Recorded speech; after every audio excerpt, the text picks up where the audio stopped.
So friends, today we have a little unique subject. We have been always talking about Advait or pure philosophical aspect, and today we are talking of Gruhasthashram. How do we live as a Gruhast? We have discussed many times that know the निश्चय and live in व्यवहार. निश्चय को समझो, व्यवहार में रहो. अच्छा, निश्चय नय का मतलब क्या है? तो निश्चय नय मतलब एसेंशियली अद्वैत वेदांत, और अद्वैत को भी बहुत साधुओं ने बहुत अलग अलग तरह से लिखा है. तो मैं इसके लिए अपने उपनिषद पर ही आधार रखता हूँ. इवन आदि शंकराचार्य ने जो अद्वैत पर लिखा है कुछ अलग सा लिखा हुआ है, और जो उपनिषद में लिखा है उसी को मानते हुए मैं आगे चलता हूँ. अच्छा, अगर अद्वैत को माना तो क्या हम ऐसा जीवन व्यवहार में जी सकते हैं कि नहीं, ये आज का सब्जेक्ट है. कि हम तो गृहस्थ हैं और बहुत लोग ये मानते हैं कि ब्रह्म ज्ञान मोक्ष वगैरह तो साधु अवस्था में ही हो सकता है, गृहस्थाश्रम में नहीं हो सकता है, ऐसा लोगों का कहना है. बहुत सारे साधु कहते हैं कि गृहस्थाश्रम तो ठीक है, आप बहुत जन्म भोगोगे और जब आपका मोक्ष तय होगा तभी आपको साधु अवस्था मिलेगी, उसके बाद में मोक्ष हो सकता है. तो इसके ऊपर मैं मेरे विचार, मेरी समझ कहता हूँ. बाकी विचार तो सभी के सभी उपनिषद के ही हैं. अलग अलग उपनिषद ने अलग अलग शब्दों में एक ही बात कही है, और वो एक बात है अद्वैत. अद्वैत को दो एकदम फेमस स्टेटमेंट्स में जो कहते हैं, अहम ब्रह्मास्मि तत् त्वम असि. मैं भी ब्रह्म हूँ, आप भी ब्रह्म है. मैं मतलब फर्स्ट पर्सन, आप मतलब सेकंड पर्सन, मगर फर्स्ट एंड सेकंड पर्सन में पूरी दुनिया आ जाती है. जो आप लोग है यहाँ सामने सुन रहे हो, जो यहाँ नहीं भी है, वो सभी लोग, not only on this earth but the entire universe, and as they say there are multiple universes. तो सभी यूनिवर्स जो भी है सब कुछ ब्रह्मन ही है, और वो ब्रह्मन का व्यक्तव्य है. मतलब ब्रह्मन इज अनमैनिफेस्ट, जो हम अनुभव कर सकते हैं वो मैनिफेस्ट है. तो whatever is manifested is nothing but Brahman. तो उसमें साधु भी आ जाता है, गृहस्थ भी आ जाते हैं, आप भी आ जाते हो, आपके फैमिली भी आ जाता है, और आपके नौकर भी आ जाते हैं. आप जिससे प्रेम करते हो वो भी ब्रह्मन है. आप मान लो कि किसी को प्रेम नहीं करते हो भी सकता है किसी के ऊपर आपको गुस्सा है, क्रोध है, मगर वो व्यक्ति भी ब्रह्मन है. अच्छा, ये एक सिद्धांत की बात हुई, और सिद्धांत की तरह से ये सामने पड़ा कंप्यूटर, ये टेबल, ये कुर्सी, सब भी ब्रह्मन है. मगर हम अपना चर्चा जरा थोड़ा ज्यादा प्रैक्टिकल रखते हैं और फोकस करते हैं सभी इंसान पर, सभी व्यक्तियों पर, on the entire mankind. The whole mankind is Brahman. अच्छा, तो ये समझ के फिर अगर हम गृहस्थाश्रम में रहते हैं तो क्या होता है?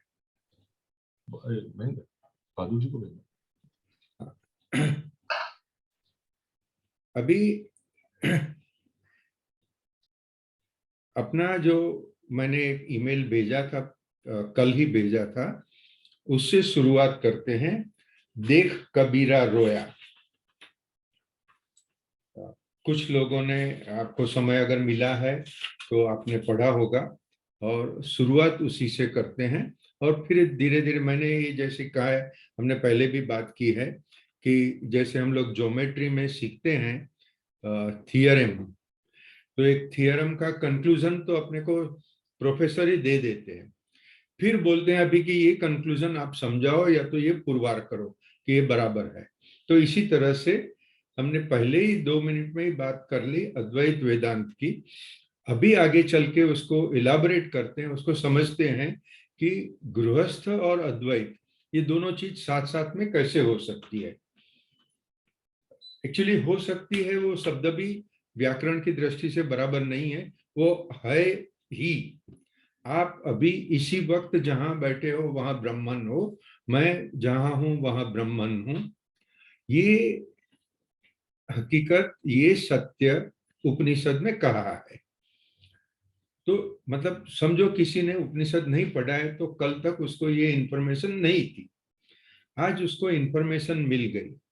मगर जैसे कि हम लोग सब जानते हैं कि इंफॉर्मेशन की वैल्यू बहुत कम है, जो वैल्यू है वो नॉलेज की है। और उसका एक सिंपल इलस्ट्रेशन है कि मेरे पास टेलीफोन डायरेक्टरी है, बम्बई की टेलीफोन डायरेक्टरी, 1 लाख लोगों के पास टेलीफोन नंबर है, वो डायरेक्टरी में सभी का नाम, नंबर और एड्रेस दिया हुआ है, उसकी कोई कीमत नहीं है। Information unanalysed, unscrutable, not understandable, has no value. जब वो इंफॉर्मेशन मेरी समझ में आवे तो वो मेरी समझ हुई, और वो समझ जब मैं स्वीकार करूं या अनुभव करूं तो वो मेरा ज्ञान हुआ। और जो ज्ञान है उसी की कीमत है। ज्ञान के सिवाय की सभी चीज इंटरमीडियरी है, उसकी कोई ज्यादा खास कीमत नहीं है। मगर शुरुआत इंफॉर्मेशन से होती है, इसके लिए इंफॉर्मेशन की कीमत है। इंफॉर्मेशन हो गई, पहली 2 मिनट में ही हो गई। अभी हकीकत यह है कि कोई स्वीकार नहीं करता है। अगर मैं ब्राह्मण हूं तो मैं इच्छा करूंगा कि पूरी दुनिया के दुख दर्द अभी मिट जावे, सब लड़ाई झगड़े मत मिट जावे, यूक्रेन रशिया का वॉर भी मिट जावे, बात खत्म हो जावे, सब आनंद जलसा करो। मगर मेरी इच्छा से तो कुछ होता नहीं है, ना मेरी पत्नी मानती है, ना मेरा बेटा मानता है, तो फिर मैं ब्राह्मण काहे का। ओके, तो सवाल इसी के लिए ऊपर अब हम थोड़ी सी चर्चा आज करते हैं गृहस्थ आश्रम में। ओके, तो पहले तो जो कबीर जी का दोहा है कि चलती चक्की देख के दिया कबीरा रोय, दो पाटन के बीच में साबुत बचा न कोई। ऐसा ही दूसरा भी आप लोगों ने सुना होगा, साधुओं ने कहा है कि जैसे शुगर केन है, ऊस, उसका रस निकालने के लिए उसको वो उसको जो मशीन में घुमाते हैं, हाँ, वो एक बार पीस गया, सामने से बाहर निकला, थोड़ा जूस निकला, दूसरी बार उसको डालते हैं, तीसरी बार डालते हैं। और इसी के ऊपर किसी ने लिखा था, यार मेरी माँ और मेरी बहू, मुझे तो ऐसे ही दिखता है कि मैं शुगर केन हूं और ये दोनों मुझे पीछे जा रहे हैं। और ये माँ और बहू एक बहुत फेमस इलस्ट्रेशन है, मगर ऐसे बहुत सारे सर्कमस्टेंसेस होते हैं। अपने ऑफिस में होते हैं, धंधा में होता है, धंधे के बाहर होता है, आप जो भी सोसाइटी में हो वो सोसाइटी में होता है, इंडिविजुअल्स में होता है, संस्थाओं में होता है, और देश में भी होता है। यूक्रेन रशिया और अमेरिका का ट्राइपार्टाइट वॉर चल रहा है, जिसमें अमेरिका रशिया के साथ लड़ रहा है और यूक्रेन को एज ए टूल यूज कर रहा है। तो ये दो के वॉर के बीच में यूक्रेन वासी और यूक्रेन देश तो बेचारा वो शुगर केन बन गया, खत्म हो गया, उसका पूरा नाश हो रहा है। तो ये सब संसार में चलते ही रहता है। ज्यादातर आदमी ऐसा नहीं बोलेंगे, हाँ अभी मुझे कोई तकलीफ नहीं है, मैं शांत हूं, मैं बहुत आनंद में हूं। लोगों को कोई ना कोई चिंता रहती है। अभी ये एक जो हकीकत हमारे अनुभव में आती है, उसके सामने तैत्तिरीय उपनिषद, बहुत बढ़िया उपनिषद है, बहुत सुंदर उपनिषद है, वो कहता है ये संसार बहुत सुंदर है। अभी संसार सुंदर है, वो लिखने के लिए अच्छा है, निबंध लिखने के लिए, मगर मेरे आपके अनुभव में क्या आ रहा है और क्यों आ रहा है। और अगर ये अनुभव हमारा अलग है, हमें अनुभव में, समझो मेरी घर की बात छोड़ो, आपके घर की बात छोड़ो, इतने खाली बंबई में 80 लाख लोगों के पास घर नहीं है, 1 करोड़ 40 लाख की बस्ती है, उसमें 60 लोगों के पास कुछ ऐसा शेल्टर है जिसे घर कह सके। बाकी लोग कोई फुटपाथ में, कोई झोपड़ी में, कोई रेलवे प्लेटफॉर्म पर, कोई कहीं सोता है। आप प्रिंसेस स्ट्रीट पर, कालबा देवी रोड पर अगर रात को 11 बजे के बाद निकलो तो दिखेगा कि पूरा रोड बदल जाता है। कितने बेघर लोग आके फुटपाथ पर सो जाते हैं, उनकी रात वहीं फुटपाथ पर जाती है, और सुबह उठ के आजू बाजू की चालियों के टॉयलेट में चले जाते हैं। अगर ऐसा ही जीवन है, ऐसा ही संसार है, तो उसके सुकृतम कैसे कह सकते हैं? तैत्तिरीय उपनिषद ये शब्द यूज करता है, सुकृतम, मतलब कि अच्छी तरह से बनाया गया है। हम्म। और बृहदारण्यक उपनिषद में शांति पाठ है, आप में से बहुत लोगों ने वो सुना होगा। ओम पूर्णम इदः पूर्णम इदम पूर्णात पूर्णम उदच्यते, ये बहुत फेमस श्लोक है। और आज के मैथमेटिक्स जो लोगों ने, आज के गणित शास्त्रियों ने सोचा है, उससे हजारों साल पहले भारतीय ऋषियों ने इन्फिनाइट की व्याख्या दे दी थी। इन्फिनाइट मतलब पूर्ण। वो इन्फिनाइट शब्द अभी भी मुझे याद है कि स्कूल में समझने में बहुत तकलीफ होती थी। इन्फिनाइट कैसे हो सकता है? इन्फिनाइट मतलब क्या? हर एक चीज का कोई अंत तो होता ही है ना, और एक चीज का अंत होता है फिर दूसरी चीज शुरू होती है, ऐसा जो हम विद्यार्थी की अवस्था में मानते थे। मगर इन्फिनाइट मतलब एंडलेस, उसके न कोई बिगिनिंग है न कोई अंत है, और उसे संस्कृत में कहा है पूर्ण। तो ब्रह्मन पूर्ण है। पूर्ण मतलब complete in all respects, it's beautiful, it is very well made, first class. ये पूर्ण ब्रह्मन में से पूर्ण संसार हुआ।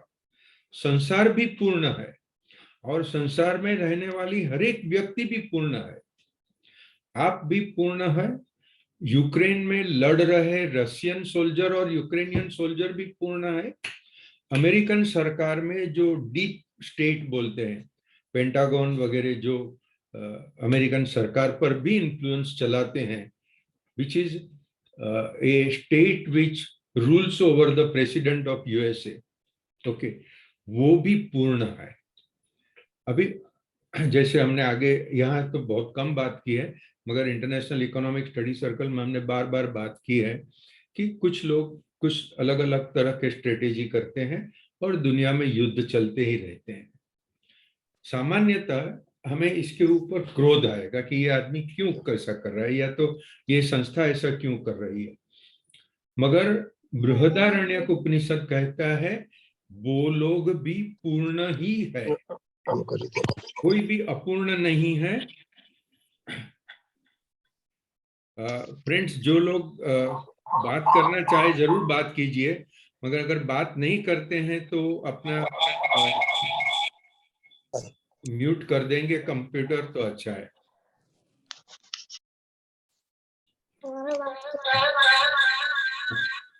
रमेश भाई, आपका कंप्यूटर, हाँ अभी म्यूट हो गया। अभी हसमुख भाई, हाँ आपका कंप्यूटर, अच्छा नहीं म्यूट ही है, पता नहीं अभी किसका कंप्यूटर से आवाज आ रही है।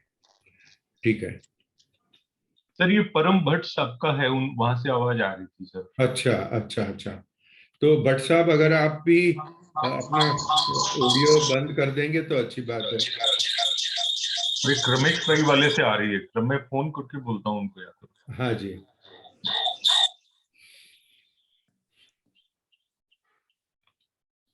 अच्छा, तो हाँ हम हो आगे। गया सर, रमेश रमेश भाई का भी हो गया सर। ओके। Yes please. हाँ, अच्छा, तो ये श्लोक के ऊपर तो पूरा पुस्तक लिखा गया है। ब्रह्मन भी पूर्ण है, संसार भी पूर्ण है। आज हम यही समझने का प्रयत्न कर रहे हैं कि ब्रह्मन को हम कैसे पूर्ण, ब्रह्मन तो पूर्ण है, ये व्याख्या सभी ने दी है, और उसमें कोई शंका नहीं है, ठीक है, वो सब बराबर है। हाँ, मगर ये संसार जिसमें इतने सारे दुख दर्द है, इतना अन्याय है, इतने युद्ध हो रहे, गरीबी है, कुछ लोग दवाई के बगैर मर जाते हैं, किस लोगों को खाना भी नहीं मिलता है, मर जाते हैं, तब तक वहां तक बातें चल जाती हैं। तो इसे हम सुंदर कैसे कहें, ये एक बात है। अभी एक कंसेप्ट मैंने पहले डिस्कस किया था यहाँ, कॉज इफेक्ट कॉज। तो उसका मतलब ये है कि कोई भी एक कारण है, वो कारण की एक असर होती है, उसका एक परिणाम आता है। और वो जब परिणाम आता है तो वो परिणाम खुद कारण बन जाता है, और फिर वो कारण फिर दूसरा परिणाम देता है। तो वो एक कंटिन्यूअस साइकिल हो जाती है। जैसे हम इकोनॉमिक्स में पढ़ते थे कि डायमंड है, हाँ, उसकी वैल्यू क्यों ज्यादा है, उसका क्या उपयोग है। हाँ, अगर लोहा है, एल्यूमिनियम है, ब्रास है, तो सब चीज का एक उपयोग है। डायमंड का उपयोग क्या है? फक्त स्त्रियों को लगता है कि वो डायमंड पहनने से वो सुंदर दिखती है। हाँ, वो इल्यूजन बोलो, हकीकत बोलो, जो भी बोलो, मगर उसके कारण एक छोटे से पत्थर की इतनी बड़ी कीमत कैसे हो सकती है? तो कारण ये है कि स्त्रियों को डायमंड पसंद है। स्त्रियों को पसंद है तो पुरुषों को फॉलो करने का है। वो पसंद है, उसके लिए उसकी कीमत है। उसकी कीमत है, उसके लिए वो ज्यादा पसंद है। ज्यादा पसंद है तो उसकी कीमत बढ़ती है। ये कॉज इफेक्ट, कॉज की एक साइकिल चलती है। ये तो एक हंसी मजाक की भी बात हुई एक तरह से, मगर कॉज इफेक्ट, कॉज का प्रिंसिपल जीवन में ये है कि अगर मुझे स्पिरिचुअलिटी में इंटरेस्ट है तो मैं वो पढ़ूंगा, मैं सत्संग करूंगा, समझने का प्रयत्न करूंगा। और जब मैं समझने का प्रयत्न करता हूं तो मुझे थोड़ा और समझ में आता है। जब मुझे स्पिरिचुअलिटी समझ में आती है तो मेरा जीवन भी स्पिरिचुअल बन जाता है। फिर मैं झगड़ा नहीं कर सकता हूँ, टंटा फिसाद नहीं कर सकता हूँ। भले कोई लड़ता है, लड़ने दो। कोई मुझे कुछ अन्याय करता है, करने दो, मैं चुप हो जाऊंगा। ये मेरा सात्विक जीवन हुआ। जब सात्विक जीवन हुआ तब मुझे स्पिरिचुअलिटी और समझ में आएगी। तो सात्विक जीवन कॉज है, स्पिरिचुअलिटी समझना वो इफेक्ट है। जब स्पिरिचुअलिटी समझ में आ जाएगी तो फिर बोलेंगे यार मुझे पूरी दुनिया के टंटे फिसाद में बिल्कुल इंटरेस्ट नहीं है। मैं अच्छा, मेरा घर अच्छा, मेरा धंधा अच्छा, मैं मेरा जीवन शांति से जीऊंगा। तो संसार के दाव पेच से, कॉन्स्पिरसी से, फ्रॉड से, युद्ध से मेरा जीवन उदासीन हो गया। मैं उससे ऊपर उठ गया, मेरा जीवन और सात्विक हो गया। जैसे जैसे मैं ज्यादा सात्विक होता हूँ ऐसे मुझे ज्यादा समझ में आता है। जैसे मुझे ज्यादा समझ में आता है वैसे मेरा जीवन प्रेम पूर्ण, सत्य पूर्ण, सेवा पूर्ण हो जाता है। Love, truth and service to life, these three are the principles which I believe, or these three when practiced our life is fully spiritual. कोई ईश्वर को आप मानो या ना मानो, एक्स को मानो या वाई को मानो या किसी को ना मानो, उसका कोई महत्व नहीं है। It can be helpful but it is up to you whether you believe in it or not. But if you love everybody unconditionally, if you practice truth in your life, and if you serve life, then that is spiritual life. उसके बाद में आपको ब्रह्म ज्ञान के पीछे भी नहीं पड़ना है। बहुत अच्छे साधुओं ने लिखा है कि ब्रह्म ज्ञान कोई, it is not something which you can obtain, which you can buy, you can acquire. ब्रह्म ज्ञान आपके हृदय में अपने आप उगेगा, उसके लिए और किसी की जरूरत नहीं है। और दुनिया का सबसे बड़ा गुरु भी आपको ब्रह्म ज्ञान नहीं दे सकता है। ये बहुत बड़े साधुओं ने लिखा है। एक्चुअली ये हिंदू धर्म में ही एक हिम्मत है जो वेदांत में लिखा है कि हे साधक, तूने बहुत अभ्यास किया, अभी छोड़ पुस्तक, अभी छोड़ अभ्यास, अब जीवन जी। और जीवन जीने से जो तुम्हें समझ में आएगा वो और कहीं से समझ में नहीं आएगा। तो जीवन के अनुभव ही हमें ब्रह्म ज्ञान देंगे। और अभी मैं एक रेडिकल स्टेटमेंट ये कर रहा हूं कि गृहस्थ जीवन बहुत बड़ी तपस्या है। गृहस्थ जीवन इतनी बड़ी तपस्या है कि अगर आप सत्य, प्रेम और सेवा के साथ में गृहस्थ जीवन जिए तो ब्रह्म ज्ञान आपके हृदय में अपने आप उगेगा।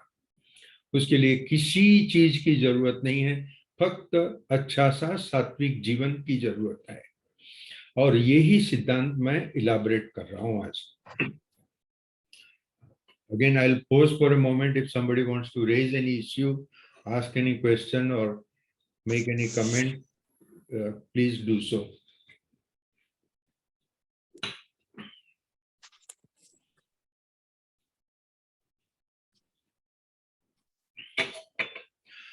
ब्रह्म ज्ञान अद्वैत है, अद्वैत ब्रह्म ज्ञान है।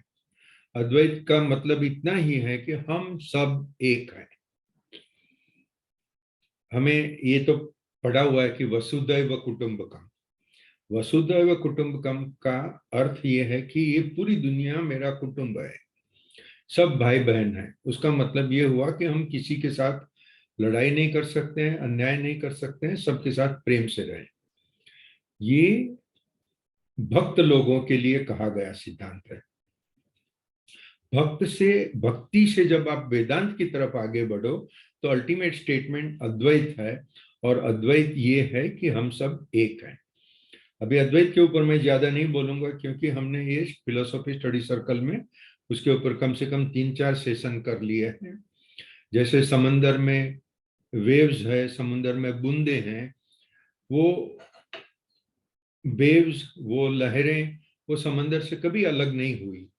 इसी तरह से आप और मैं ब्रह्म से कभी अलग हुए ही नहीं, हम सब एक हैं। ये अद्वैत गृहस्थाश्रम से हमें समझना है और अनुभव करना है। ये हमारी तपस्या है। इंफॉर्मेशन तो हमें मिल गई, मगर इंफॉर्मेशन के लिए सभी साधुओं का कहना है, बेटा तुम्हें कुछ ब्रह्म ज्ञान होगा नहीं, बहुत जन्म लोगे, बहुत जन्मों के बाद में अगर तुम अच्छा जिए, पुण्य संपादन किया, तो तुम्हें साधु भाव मिलेगा, और वो साधु भाव में ज्ञान मिलेगा, तभी ब्रह्म ज्ञान होगा। कन्वर्सेशन विद गॉड ऐसी कोई शर्त नहीं रख रहा है। कन्वर्सेशन विद गॉड स्ट्रेट अद्वैत की बात कर रहा है, और पूरे उपनिषदों में कोई कंडीशन नहीं है। उपनिषद तो खाली स्टेटमेंट करते हैं कि तुम ब्राह्मण हो, बात खत्म हुई। तुम कैसे भी हो, कोई चोर है, कोई खूनी है, कोई लुटेरा है, वो भी ब्राह्मण है। मगर वो उपनिषद की बात हमें समझने में नहीं आती है। वहां कन्वर्सेशन विद गॉड हमें बहुत सारे 10 पुस्तकों से समझा रहा है। जिन्होंने भी नहीं पढ़ा है, मैं फिर से रिकमेंड करूंगा कि कन्वर्सेशन विद गॉड जरूर पढ़िए। अभी मेरे पास बहुत सारी नोट्स है, कौन सी नोट मैं ज्यादा पहले पढ़ूं। देख कबीरा रोया, वो तो हमने बात कर ली। हाँ, हमारा गृहस्थाश्रम में संघर्ष क्यों है उसके ऊपर एम्फसिस है। हमें हर कदम हर जगह पे संघर्ष दिखता है। मुझे इनकम टैक्स नहीं भरना है, मुझे नहीं भरना है, सरकार मुझे फोर्स कर रही है, ये हुआ एक संघर्ष। और मुझे वजन मेरा ज्यादा हो गया है, डायबिटीज के लिए बॉर्डर लाइन पर हूँ, मगर गुलाब जामुन मुझे बहुत अच्छे लगते हैं। मैं गुलाब जामुन खाऊं या ना खाऊं, ये मेरा मानसिक संघर्ष है। वो संघर्ष चलते ही रहता है। और मेरे हिसाब से ये एक अच्छा सा इलस्ट्रेशन है कि मेरी एक तृष्णा है, मेरी एक इच्छा है, मेरी एक कामना है। संस्कृत में हर एक शब्द के बहुत सारे अर्थ हैं, मगर संस्कृत में कामना शब्द और तृष्णा शब्द बहुत ज्यादा उपयोग हुआ है। तो मेरी कामना है कि मैं गुलाब जामुन खाऊं। मेरी तबीयत ऐसी नहीं है कि मैं गुलाब जामुन खा सकूं। तो ये हुआ मेरा मानसिक संघर्ष। मुझे इनकम तो चाहिए, मगर टैक्स नहीं भरना है, वो एक दूसरी तरह का संघर्ष हुआ। अभी मुझे जाना है फॉरेन, क्योंकि मेरा बेटा अमेरिका रह रहा है, मगर परिस्थिति ये है कि मैं ऑफिस छोड़ के जा नहीं सकता हूँ। या तो मेरा खर्च बहुत हो रहा है, वो खर्च के लिए मेरे पास पैसा नहीं है, गुंजाइश नहीं है। तो वो हुआ एक आर्थिक संघर्ष। अलग अलग अलग संघर्ष इंसान के दिमाग में रहते हैं, और वो संघर्ष के कारण इंसान सुखी नहीं होता है। साधु क्यों सुखी है? अगर अच्छे से साधु आपने देखे, हाँ, तो रामकृष्ण परमहंस को कैंसर हो गया था, और हम सबको पता है कि कैंसर में इंसान को कितनी पीड़ा होती है। मगर वो हंसते रहते थे, वो डांस भी करते थे, वो समाधि में चले जाते थे, उनको कोई तकलीफ नहीं हो रही थी। आप श्री श्री रविशंकर को देखिए, जो आज के साधु पुरुष है, हमेशा उनके चेहरे पर स्माइल ही स्माइल है, वो कभी गुस्सा नहीं दिखते हैं। क्यों ऐसा है? उसका साधु लोगों का जवाब है कि साधु को कोई कामना ही नहीं है। राम राखे तिम रहिए, ये उनका सूत्र है। जैसा जीवन आया उसी तरह से रहना। अभी मैं और आगे एक स्टेप और आगे बढ़ता हूं कि और एक रेडिकल स्टेटमेंट करता हूं। मुझे गुलाब जामुन खाना है, मैं खा नहीं सकता हूं, ये एक अच्छा सा इलस्ट्रेशन है। मगर ये इलस्ट्रेशन के पीछे आप समझ लो कि सभी कामनाएं आ गई। मुझे गुलाब जामुन अच्छा लगता है, आपको भेलपुरी अच्छी लगती है, दूसरे किसी को और कुछ लगता है।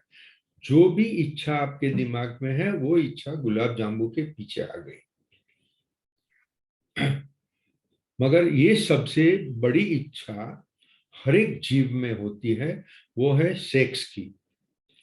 हर एक जीव को इच्छा है कि वो अपने पार्टनर से सेक्सुअल जॉय एंजॉय करे, उसका अनुभव करे। और जो बोल्डनेस, रेडिकल बोल्डनेस हिंदू धर्म में है, वो मैंने और कोई भी धर्म में नहीं पढ़ी है। वहां ये मैं अभी तो छोटी सी वार्ता करूंगा। शंकर भगवान तपस्या में थे। देव लोगों ने शंकर भगवान को रिक्वेस्ट की कि भाई आप तपस्या छोड़ो, पार्वती से शादी करो। मगर शंकर भगवान तपस्या से खड़े ही नहीं होते हैं। फिर देव लोगों ने कामदेव को कहा कि तू अपनी विद्या चला और शंकर की तपस्या का भंग कर। तो कामदेव, वो तो श्रीमद् भागवत में पूरे लंबा सा उसका वर्णन दिया है। कामदेव और देवों ने सब मिलके बहुत सुंदर हवा चलाई, ठंडक हो गई, अच्छी सी फ्रेग्रेंस हवा में फैल गई और कामदेव ने अपने तीर चलाए। शंकर के ऊपर सभी कुछ व्यर्थ था। यही तो शंकर की महिमा है। वो कामदेव के तीर बाण वगैरह तो नीचे गिर गए, मगर शंकर भगवान डिस्टर्ब हुए। तो डिस्टर्ब हुए तो उन्होंने अपनी तीसरी आंख खोली और कामदेव को भस्म कर दिया। इतनी इंटरेस्टिंग स्टोरी है और आप जरूर श्रीमद् भागवत में पढ़िए। अच्छा, कामदेव तो भस्म हो गया, फिर क्या? तो उसकी पत्नी है रति। रति मतलब, वो शब्द का अर्थ ये है कि आपको जिसमें भी इंटरेस्ट होता है उसको रति कहते हैं। यहाँ वार्ता में, पुराण की वार्ता में रति को कामदेव की पत्नी बताया है। वो बहुत सुंदर थी, बहुत कमनीय थी, वगैरह वगैरह। मगर रति रोने लगी, बोली मेरे पति का क्या अपराध हुआ? देवों ने उसे कहा, तो उसने अपने बाण चलाए, उसमें किस, कामदेव का तो कोई अपराध नहीं है। तो कहते हैं कि शंकर तो भोलेनाथ है, वो शांत हो गए, अपना क्रोध बंद कर दिया। मगर फिर उन्होंने कहा कि मैंने उसको जला तो दिया, मैंने जो जला दिया अभी वो वापस शरीर धारण नहीं कर सकता है। मगर अब से कामदेव हर एक जीव के हृदय में रहेगा, हर एक जीव के मन में रहेगा, हर एक जीव के मन के ऊपर वर्चस्व करेगा। वो शंकर के ऊपर नहीं कर सका, मगर शंकर को छोड़ के बाकी सभी जीवों पर वो वर्चस्व करेगा। अभी मुझे ये वार्ता इसके लिए अच्छी लगती है कि ये एक नेचुरल साइकिल है। जैसे इंसान को खाने की भूख होती है, ऐसे ही उसको सेक्स की भूख होती है। और ये हकीकत साइकोलॉजिस्ट जानते हैं, डॉक्टर जानते हैं। पुराण में एक अच्छी सी सुंदर वार्ता से कह दिया। अभी आपने, अगर आप में से बहुत लोगों ने जूने पुस्तक पढ़े होंगे, तो अपने संस्कृत लिटरेचर में सेक्सुअल डिजायर को बिल्कुल हीन नहीं गिना है, उसको सामान्य गिना है। वो संसार की, जीवन की एक घटना है। मगर जो विक्टोरियन पीरियड भारत में आ गया, उसमें साधुओं ने उसको बदनाम कर दिया, बोल दिया तुम्हारे दिमाग में भी सेक्स की भावना नहीं आनी चाहिए। ये गलत है। जो कुदरती है वो सही है, जो कुदरती इच्छाओं का विरोध करते हैं वो गलत है। ये एक, तो अभी सेक्स की डिजायर को भी मैं अपने डिस्कशन के लिए बोलूंगा कि मुझे गुलाब जामुन खाने का है, गुलाब जामुन की कामना है। तो हर एक इंसान के दिमाग में जो भी कामना है वो उसके पीछे है। मगर एक और इंटरेस्टिंग स्टोरी जो इसमें है और इंटरेस्टिंग मैसेज है, शंकर भगवान की तीसरी आंख मतलब क्या? तीसरी आंख मतलब वो ऑर्गन नहीं है। जो अपने दो आंख है वो दो ऑर्गन्स हैं, वो शरीर के अंग है। तीसरी आंख कोई ऑर्गन नहीं है। वो क्या है? वो है ज्ञान। जब इंसान को ज्ञान हो गया, जब इंसान को ब्रह्म ज्ञान हो गया, तो उसकी सभी कामनाएं अ, क्या बोलते हैं, खत्म हो जाती है। फिर उसे कोई कामना नहीं रहती है, क्योंकि वो समझता है कि अद्वैत में मैं ही सभी हूं और सभी कोई मैं हूं। तो किसी किसकी कामना है? किसी को कोई भी कामना नहीं है। तो यहाँ कामदेव का कोई काम नहीं है, वो व्यर्थ हो जाता है, वो निष्फल हो जाता है। इसी के लिए कामदेव शंकर भगवान के सामने निष्फल रहे। अभी ऐसी व्यवस्था जिसकी होगी, मानसिक अवस्था जिसकी होगी, उसके लिए कोई कामना नहीं है। जिसे कोई कामना नहीं है वो ब्रह्मज्ञानी है, वो सच्चा साधु है। तो हम तो ऐसे साधु नहीं हैं, हम गृहस्थ हैं। मुझे मेरी पत्नी से प्रेम है, मेरा कुटुंब से प्रेम है, मुझे कमाना है, धंधा करना है, पैसा घर पे लाना है, ये सभी मेरी कामनाएं हैं। इसीलिए मैं गृहस्थ हूं, ये मेरा धर्म है। तो गृहस्था धर्म समझते समझते कैसे मैं ब्रह्म ज्ञान को समझूं, ये सब्जेक्ट है अपना। अभी साधु लोगों ने जो स्टेटमेंट्स किया, वो एक स्टेटमेंट का मैंने विरोध किया। साधु लोग कहते हैं कि सेक्सुअल डिजायर भी नहीं होनी चाहिए, मन वचन कर्म से उससे परे हो जाओ। मेरे हिसाब से हिंदू धर्म तो ऐसा नहीं कहता है। हिंदू धर्म कहता है आप गृहस्थ हो, विवेक रखो। विवेक में मतलब है कि अपने पार्टनर, अपने साथीदार, पति होवे या पत्नी होवे, उससे सेक्स की आप कामना करो, वो विवेक है। उसके बाहर जाके कामना करो, वो अविवेक है। तो एकदम ब्याजबी बात हो गई। मैं कमाई करूं, मेरी सही ऑनेस्ट प्रैक्टिस से मैं कमाई करूं, वो पैसा जो मिले वो मैं लेके जाऊं घर पे, वो विवेक है। पैसा ज्यादा कमाने के लिए मैं गलत काम करूं, वो अविवेक है। तो महावीर भगवान ने भी कहा है कि धर्म का मूल विवेक है। महर्षि वेदव्यास भी कहते हैं विवेक से जीवन जीवो, सही जीवन है। और मैं ये कहता हूं कि गृहस्थाश्रम तो सबसे बड़ी तपस्या है। आप प्रेम से रहो, आपके घर में कोई आपका सुन नहीं रहा है, कोई तूफान कर रहा है, कोई बदमाशी कर रहा है, आपकी ऑफिस में कोई बदमाशी कर रहा है, कोई आपको हैरान कर रहा है, हर संजोग में आप प्रेम करते हो, हर संजोग में आप कोई भी गलत काम नहीं करते हो। बहुत मुश्किल की बात है, कहना बहुत आसान है। मगर जो अपने महाभारत में नळ दमयंती की वार्ता दी है कि नळ राजा ने सत्य प्रतिज्ञा की थी, वो हर कोई संजोगों में वो सत्य को पकड़ के रखते हैं।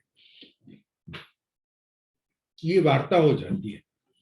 हमारे जीवन में जब भी तकलीफ आती है, तकलीफ की तो बात छोड़ो, तकलीफ तो एक बहुत बड़ी बात होगी, मगर हमारी इच्छा होती है। आपके मिसेज ने कहा कि मुझे गोल्ड नेकलेस चाहिए या तो डायमंड नेकलेस चाहिए, तो वो पत्नी की तो इच्छा है, मगर आपके लिए तो मुसीबत हो गई। आप एफोर्ड करो या ना करो, वो तो लाना ही है। अभी इस संजोग में आप ऑनेस्टी से प्रैक्टिस चालू रखोगे और फैमिली मेंबर्स की हर एक इच्छा को संतोष होगे या नहीं भी संतोष होगे, मगर ऑनेस्ट रहोगे, तो वो आपकी सत्य प्रतिज्ञा है। और इसी के कारण वो तपस्या हो जाती है। साधु को तो ऐसी तपस्या है ही नहीं, उसे पत्नी ही नहीं है, उसके पास कोई डिमांड करने वाला ही नहीं है, तो उसको तपस्या कहाँ है? उनकी तपस्या अलग लेवल पर है। गृहस्थाश्रम बहुत बड़ी तपस्या है। जो इंसान ये तपस्या बराबर कर सके, मेरे हिसाब से ब्रह्म ज्ञान उसके हृदय में स्फुरना से आएगा। जो अंग्रेजी में इंट्यूशन बोलते हैं, उसको इंट्यूशन हो जाएगी। और उसके बाद में उसे कोई सवाल नहीं रहेगा, उसके कोई शंका नहीं रहेगी, विश्वास से कहेगा अद्वैत भी है, मैं भी हूं, आप भी है, ईश्वर भी है, सभी कुछ एक साथ में सत्य है, सभी कुछ एक साथ में सत्य है। ये सिद्धांत के ऊपर मैं अभी आगे थोड़ा इलाबरेट कर रहा हूं। अगेन इसके पहले किसी को कुछ कमेंट करनी है?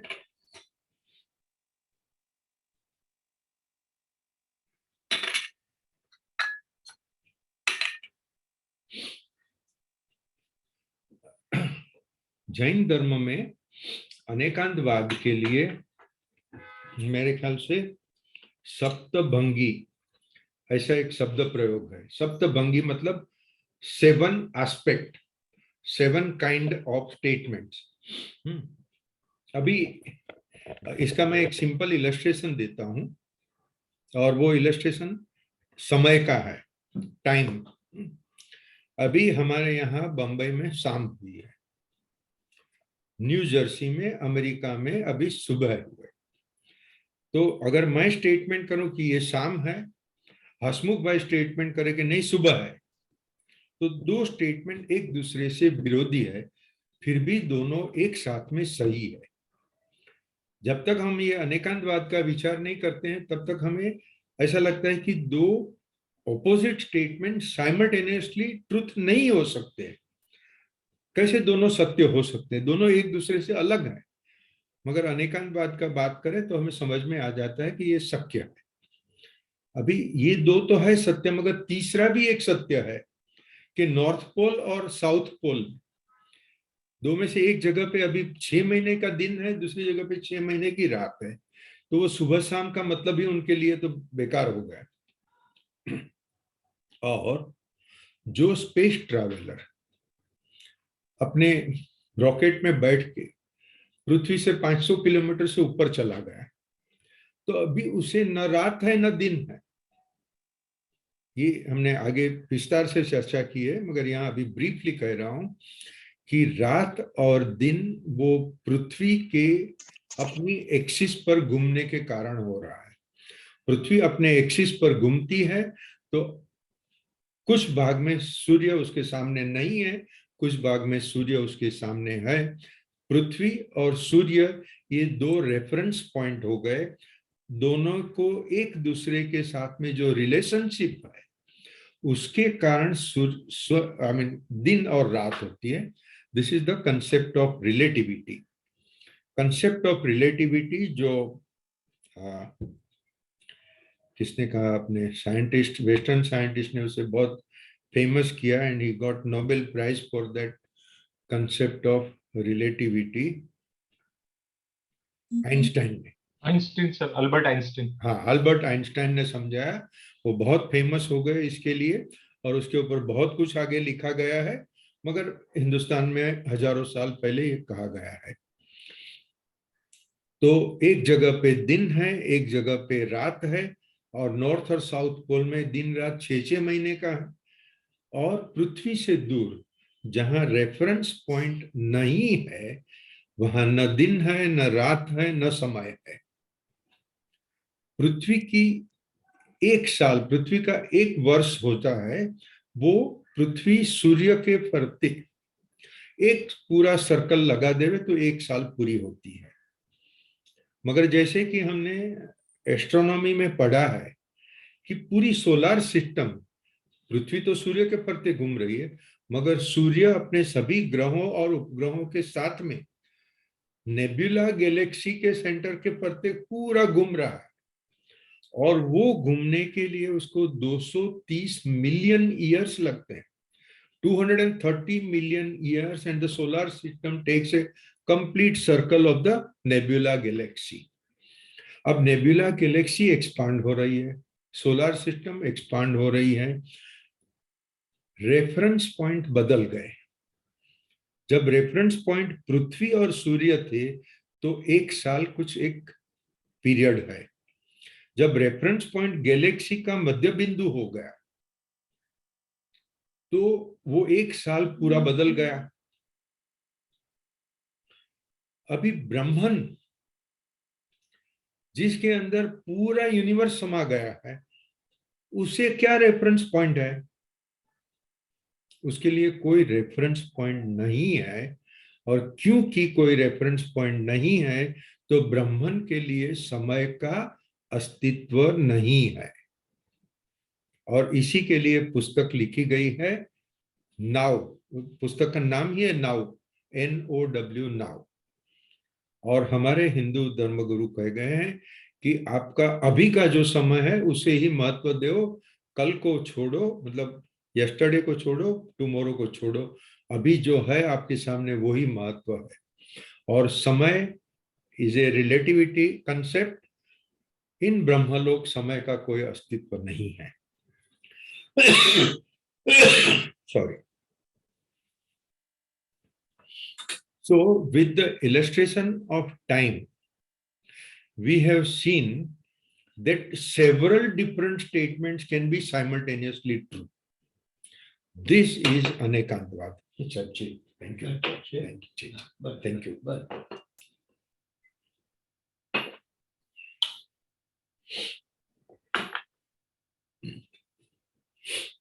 अभी ये एक जो प्रिंसिपल है कि several different statements can be simultaneously true, वो स्टेटमेंट को हम आगे बढ़ाते हैं। ब्रह्मन हिंदू धर्म में उसको निर्गुण कहा गया है। निर्गुण मतलब आज समझो कि रश्मिन संघवी है, उसका नाम है, रूप है, उसका एक आकार है, उसका एक कलर है, और उसका एक व्यवहार है। नाम रूप व्यवहार, ये एक फ्रेज है, ये संसार में सभी को है। और हम नाम के बगैर तो कुछ बात भी नहीं कर सकते हैं। मेरी एक उंगली, उसका नाम स्कॉलर्स ने दिया नहीं है, तो फिर उसका नाम रखा अनामिका। ब्राह्मण का एक्चुअली कोई नाम ही नहीं है, मगर जिसका नाम नहीं है उसको हम रेफरेंस कैसे करें, उसके बारे में हम बात कैसे करें? तो ब्राह्मण तो विशेषण है। ब्राह्मण मतलब जो बहुत बड़ा है, और बहुत बड़ा होने के बावजूद अभी और भी बड़ा हो ही रहा है। ब्राह्मण इज कॉन्स्टेंटली एक्सपांडिंग। ओके, तो विशेषण को भी हम नाम की तरह से यूज कर रहे हैं। वो ब्राह्मण निर्गुण है, मतलब उसे नाम रूप व्यवहार नहीं है, उसके अंदर सभी कुछ समा गया। संसार जो है वो सगुण है। सगुण है मतलब उसका नाम रूप व्यवहार है, और संसार में रहने वाली हर एक चीज का नाम रूप व्यवहार है।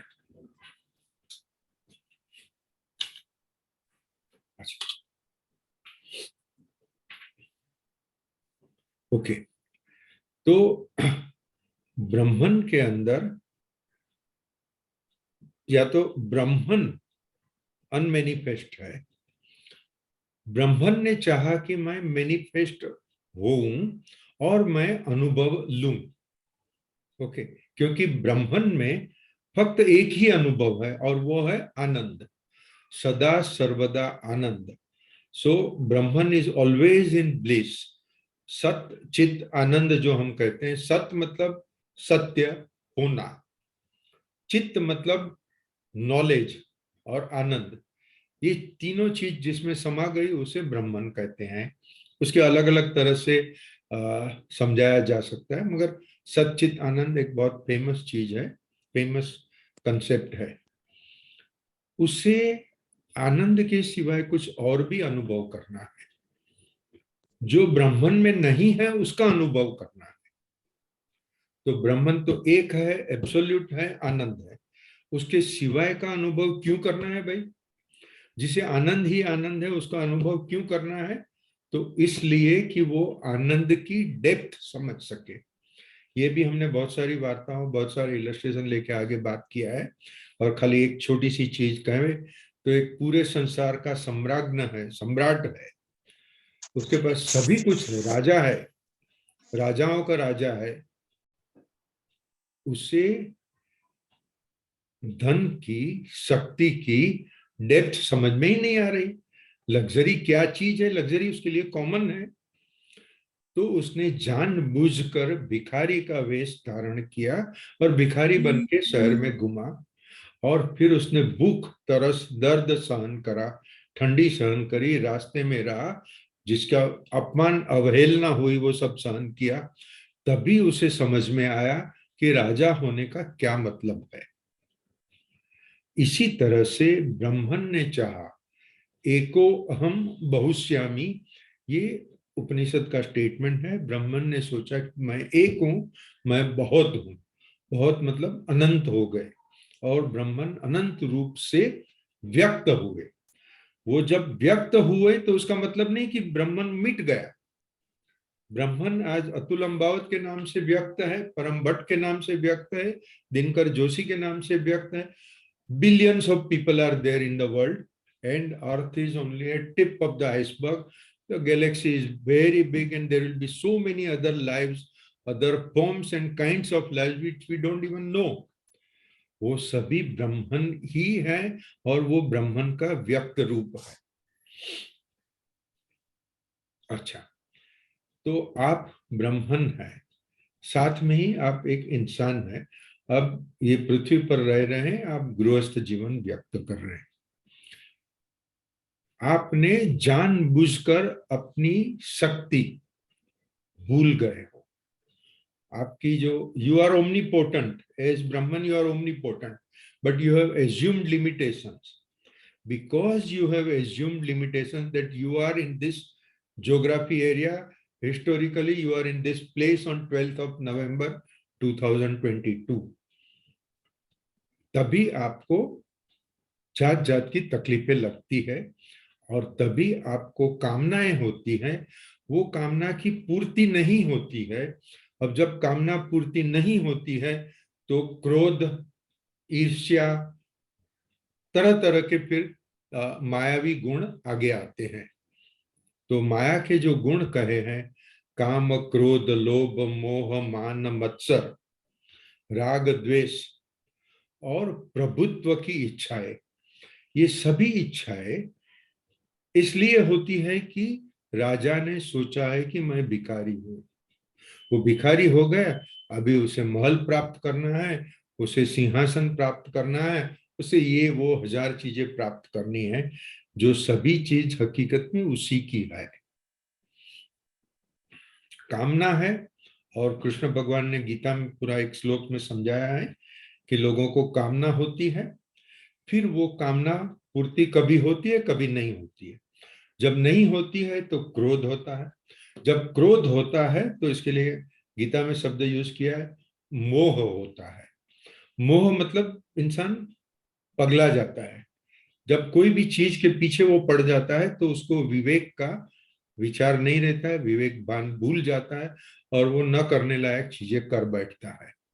ये कामना, कामना की अपूर्ति, उसके कारण क्रोध, उसके कारण मोह, उसके कारण गलत कदम उठाना, और उसके कारण फिर उसकी आगे जो गति होती है वो चलती रहती है। इसीलिए साधु कहते हैं कि आप कोई भी कामना ना रखो, मगर वो साधु के लिए बराबर है, गृहस्थ के लिए विवेक बराबर है। गृहस्थ उसे जो भी चीज लेजिटिमेट मिलती है उसका उपभोग करे। अभी गुलाब जामुन तो मैं अफोर्ड कर सकता हूँ, फाइनेंशियली अफोर्ड कर सकता हूं, मगर मेरा शरीर अफोर्ड नहीं कर सकता है, तो वो मुझे नहीं खाना है। इसी तरह से सब विचार करके जो मेरे लायक है वो ही मैं करूं, जो मेरे लायक नहीं है वो मैं नहीं करूं। ये हुआ विवेक। और विवेक पूर्ण जीवन जीना वो सही गृहस्थाश्रम है। और विवेक एक गुण हुआ, प्रेम दूसरा गुण हुआ, सत्य तीसरा हुआ। ये सब करके भी जो आप कमाए उसमें से फिर कुछ दान करो, कुछ लोगों की सेवा करो। और आपके पास पैसा नहीं है तो कोई बात नहीं, दान कर सको तो अच्छा है, दान ना कर सको तो भी ठीक है, मगर किसी की सेवा तो हम कर ही सकते हैं। किसी को आशीर्वाद दे सकते हैं। आप बुजुर्ग हो तो आशीर्वाद दो, प्रेम करो, प्रार्थना करो, किसी के लिए ऐसा काम करो कि जिसमें आपका कोई भी स्वार्थ नहीं है। तो ये हुई सेवा, निष्काम सेवा की, तो उससे अद्वैत समझ में आ जाएगा।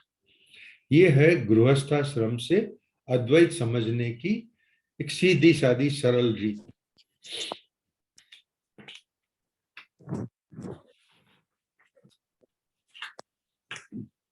मैं कुछ नोट्स आपको कल और आज भेजी है, और एक जो भेजी है जो मैंने गुजराती में लिखा है, वो गुजराती स्टेटमेंट मैं हिंदी में फिर से कहता हूँ। एक्चुअल करेक्ट वेदांतिक शब्द है ब्रह्मन, मगर ब्रह्मन शब्द लोग ज्यादातर यूज में नहीं लाते हैं। ईश्वर शब्द बोलने से लोगों को जरा समझ में बात आ जाती है, इसके लिए ईश्वर शब्द ज्यादा यूज करते हैं। मगर भूल ये हो जाती है कि जब ईश्वर को है तो लोग, कोई बोलेगा उसका नाम कृष्ण है, कोई बोलेगा राम है, कोई बोलेगा खुदा है, कोई बोलेगा जीसस क्राइस्ट का फादर है। और मैंने उसे अगर नाम दे दिया, समझो कि मैंने उसे कृष्ण भगवान नाम दिया, तो बाकी नाम वाले सभी कोई भगवान नहीं है। ये एक सबसे बड़ा अपना वीकनेस है, ये गलत बात है।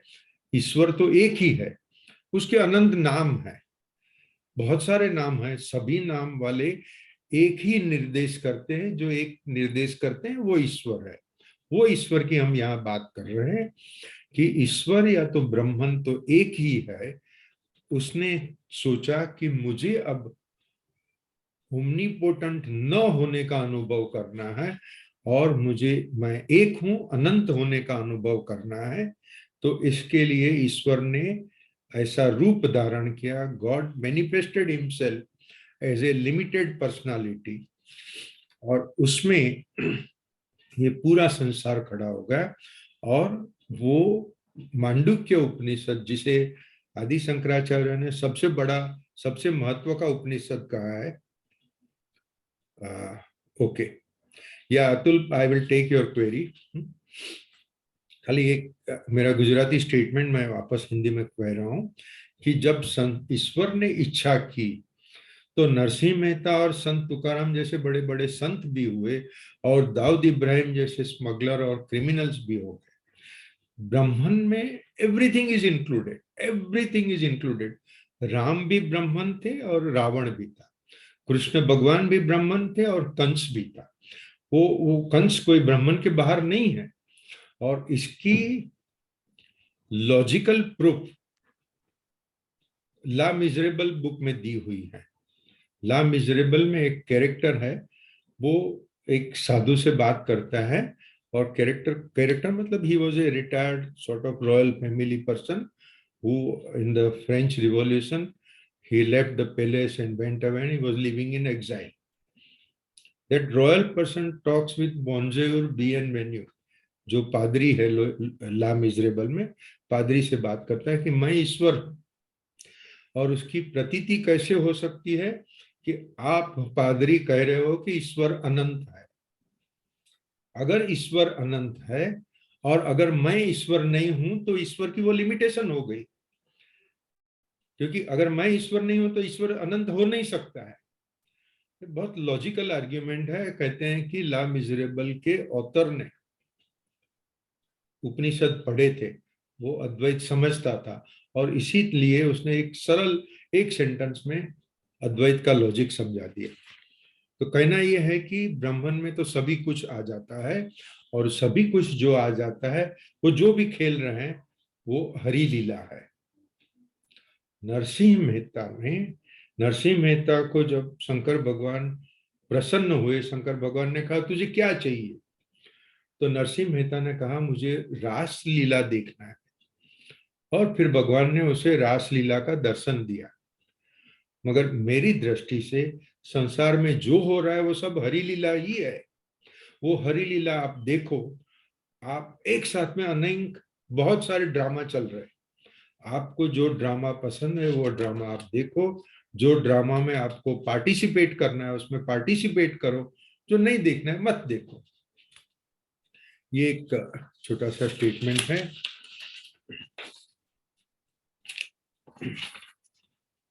अतुल ने ये सवाल पूछा कि हम विवेक शब्द को कैसे समझावे। How would one define vivek in व्यवहार।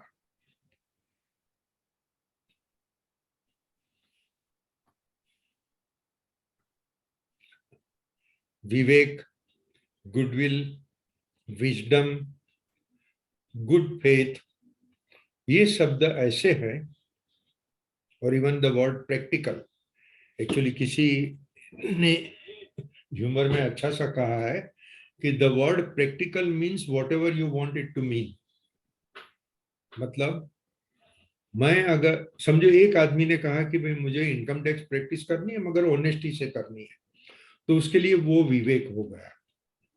दूसरे ने कहा अरे ये पूरा संसार देखो, सब करप्शन चल रहा है, पॉलिटिशियन भी करप्शन है, जो मिनिस्टर है जो कायदा बनाते वो भी करप्ट है, तो मैं क्यों करप्ट नहीं हूं? तो मैं तो करूंगा बराबर बिंदास अपनी प्रैक्टिस और पैसे कमाऊंगा। उसके लिए वो विवेक है। तो नहीं, उसके लिए वो प्रैक्टिकल बात है। I am sorry, that can not be called Vivek. Practical word हर एक के लिए अलग अलग मतलब रखता है। विवेक का मतलब ये है कि आप अपना लाभ देखो और शुभ देखो, और शुभ के ऊपर महत्व दो। आपको लाभ चाहिए मगर वो अगर शुभ होगा तो ही चाहिए, नहीं तो नहीं चाहिए। जहां लाभ और शुभ दोनों मिल गए बहुत अच्छी बात है। अगर लाभ और शुभ साथ में नहीं हुआ तो लाभ को छोड़ दो, शुभ के पीछे जाओ। वो धार्मिक दृष्टि से विवेक है। तो श्रीमद राजचंद्र ने भी विवेक के ऊपर बहुत कुछ कहा है।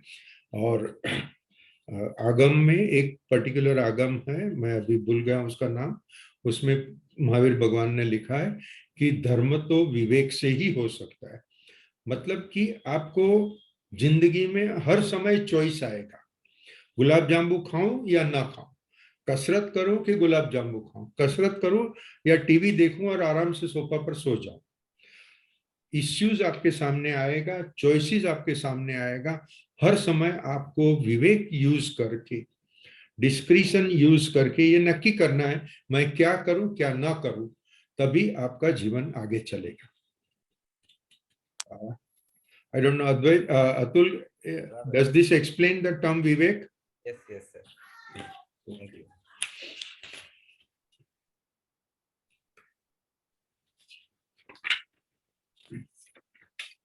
एक ईशोपनिषद में पहला ही और बहुत सुंदर श्लोक है, ईशावास्यम इदम सर्वम। और वही श्लोक का मैं गृहस्थाश्रम में उपयोग कर रहा हूं। वो श्लोक के ऋषि कहते हैं कि ईश्वर हर जगह पे विद्यमान है। मतलब God is present everywhere, in everybody's heart, in every place.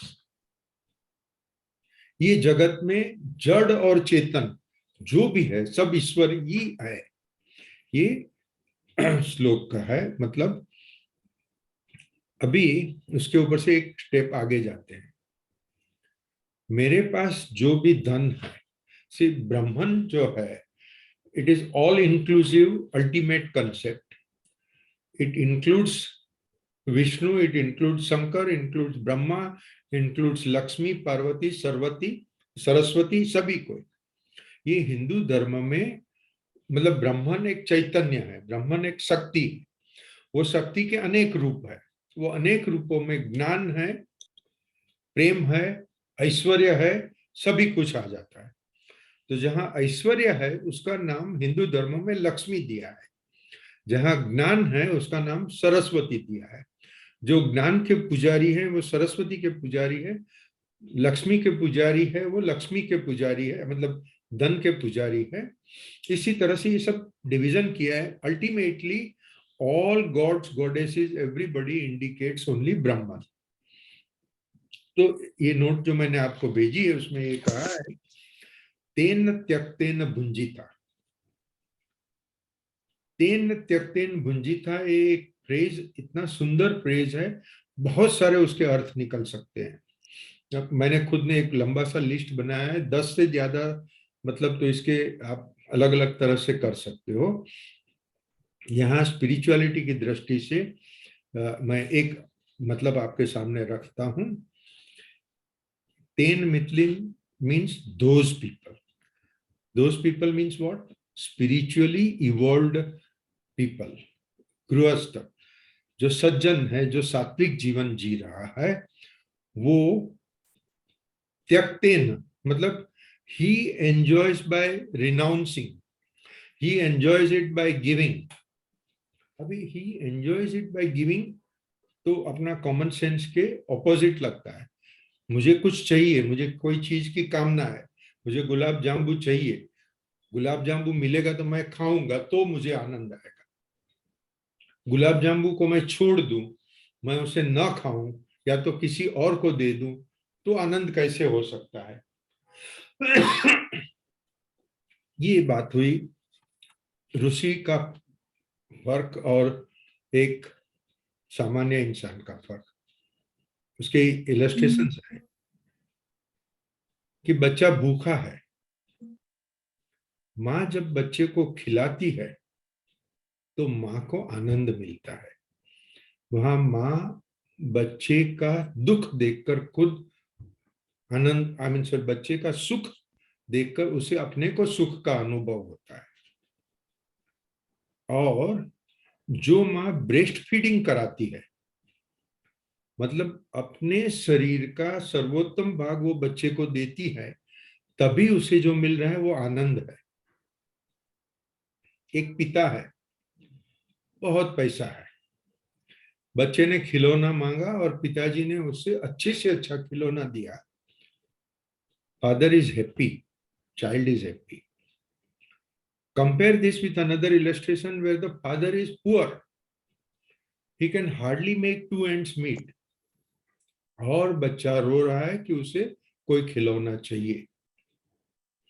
तभी पिताजी अपना कपड़ा जो खरीदने का प्लान था वो अपना कपड़ा नहीं खरीदते हैं, वो बच्चे का खिलौना लाके उसे देते हैं और बच्चा आनंद से खेलता है। तभी पिताजी को जो आनंद होता है, दैट इज तेन त्यक्तेन भुंजिता। सात्विक लोग दूसरों को देकर आनंद अनुभव करते हैं, और जब इंसान दूसरों को देकर आनंद अनुभव करते गया, उसका आनंद इतना बढ़ गया कि उसे अभी कोई रिलेशनशिप भी नहीं चाहिए। वो देना उसका व्यवहार हो गया, देना उसका स्वभाव हो गया। वो सबको मदद करता है, सबको प्रेम करता है, उसके पास जो ज्ञान है वो सबके साथ शेयर करता है, उसके पास जो धन है सबके साथ शेयर करता है। तब उसे अद्वैत पूरा समझ में आ जाएगा। तेन त्यक्तेन भुंजिता, अद्वैत समझने की, अद्वैत को अनुभव करने की बहुत सुंदर चाबी है जो ईशोपनिषद का पहला श्लोक में दी है। कि अगर अद्वैत कहता है कि हम सब एक है, अभी विवेक यूज करना है, क्योंकि मेरे पास मान लो कि 100 रुपया है, मुझे पता है कि दिनकर जोशी के पास तो 500 रुपया है। अभी मुझे मेरा 100 रुपया उसके साथ शेयर करने की जरूरत नहीं है, मुझे दिनकर के 500 रुपये लेने की भी जरूरत नहीं है। ये हुआ प्रैक्टिकल विवेक। मगर मैं बाहर गया और रास्ते में एक भूखा आदमी देखा, उसको साथ में बाजू में लेके गया, रेस्टोरेंट में से खाना खिला, मेरा 100 रुपया खर्च भी हो गया, कोई बात नहीं। ये जो हुआ वहां तेन त्यक्तेन भुंजिता आया, और वहां अद्वैत को गृहस्थाश्रम में उपयोग करने की बात हुई। हम सब एक है, उसका मतलब नहीं कि मैं आपके घर में आ जाऊं, आप मेरे घर में आ जाओ। सब अपने अपने घर में रहते हैं। उसके लिए जो भी रसिक लोग हैं उसको मैं कहूं, गांधी जी ने इसके लिए द कंसेप्ट ऑफ ट्रस्टीशिप कहा है। छोटी सी एक बुकलेट भी है, गांधी ट्रस्टीशिप। और मेरे पास conversation with God 4th volume है, बहुत ही बढ़िया पुस्तक है, बहुत हाई लेवल का पुस्तक है। उन्होंने इसको नंबर 4 दिया है, मगर ये सीरीज में 10 पुस्तकें लिखे गए और ये 10th पुस्तक है। उसमें पेज 110 111 पर ये कंसेप्ट समझाया है कि when you say that the whole world is one, when we are all one, तो वो परिस्थिति ही नहीं हो सकती है जो आज की तारीख में पृथ्वी पर विद्यमान है। और यहाँ इलस्ट्रेशन देते हैं कि there are only 85 rich people of the world. These 85 people own more wealth than the 50% of the wealth. दुनिया में अगर 8 अरब आदमी हैं तो 4 अरब लोगों के पास कुल मिला के जितनी वेल्थ है उससे ज्यादा वेल्थ ये 85 लोगों के पास है। उसका मतलब कि मानव जात अब तक शिक्षित नहीं है, स्पिरिचुअल नहीं है। सबको खुद इकट्ठा करना है, सबको चाहिए, मुझे ये चाहिए, मुझे वो चाहिए, मुझे एक गाड़ी चाहिए, मुझे 11 गाड़ी चाहिए, मुझे 2000 फुट का प्लेट चाहिए, 10,000 फुट का प्लेट चाहिए। ये लैक ऑफ स्पिरिचुअलिटी का प्रूफ है। ज्यादा ना ज्यादा चाहिए, ये ग्रीड है। ग्रीड के कारण युद्ध होते हैं और युद्ध होने से इंसान बर्बाद होता है। साधु को कुछ भी नहीं चाहिए, उसकी कामना जीरो है। मगर गृहस्थ को क्या चाहिए? जो ऑनेस्टी से अच्छी तरह से पसीने की कमाई की, उसे जितना भी मिला। जैसे विप्रो का चेयरमैन है, जाहिर है कि he is an honest man, he is law abiding, complies with the law, और अच्छी तरह से वो अब्जो रुपया कमाता है।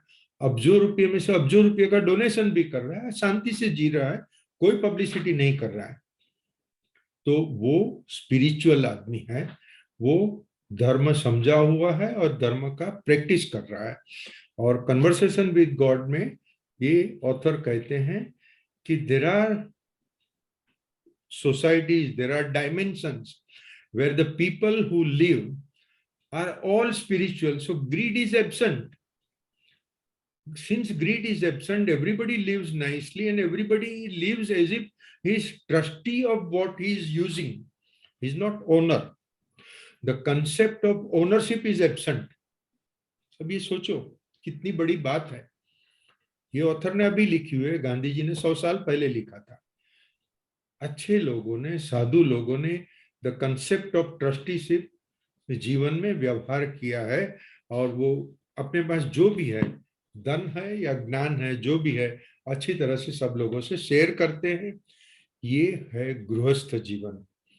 अजीम प्रेम जी खुद सुखी है, अच्छी तरह से जी रहा है। ऐसा नहीं है कि उसने 100% डोनेशन कर दिया, मगर बहुत लिबरली चैरिटी कर रहा है। और वो उसके मेरे दोस्त है जो उसका ट्रस्ट में सर्विस करते हैं। Highly educated people are working in his trust, चुपचाप करते हैं, न कभी पब्लिसिटी होती है, न किसी को पता है उसने कितने करोड़ रुपया दान किया। दान करता है, फिर देखता है कि वो दान का सही उपयोग होता है। ऐसे नहीं कि मैंने चेक फाड़ के दे दिया। भैया कौन ट्रस्टी है, वो ट्रस्टी कैसा है, वो काम क्या कर रहा है, वो जो क्लेम कर रहा है वही काम हो रहा है कि नहीं। ये हुआ विवेक। दान तो करना है, मतलब ऐसे ही नहीं कि पैसा उठा के फेंक दिया, और ऐसा भी नहीं कि 100% डोनेशन कर दिया। वो अपना फैमिली चला रहा है, अच्छी तरह से चला रहा है।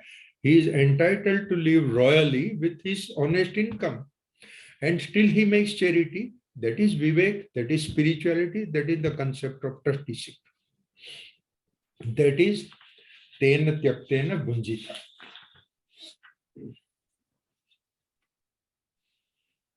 सर इसमें भुंजिता का मीनिंग मैं मिस कर गया। भुंजिता मतलब भोगना, एंजॉय करना। See, if I have a gulab jamu in my hands, I give it to your son Abir. आबिर वो खाता है और खुशी से उछलता है, उससे मुझे जो आनंद होता है वो आनंद मेरा है। तो देने से मैं एंजॉय कर रहा हूं। सात्विक लोग देकर एंजॉय कर रहे हैं। भुंजिता मतलब भोगना, भोगववु, to enjoy. Is it okay? Yes sir, thank you.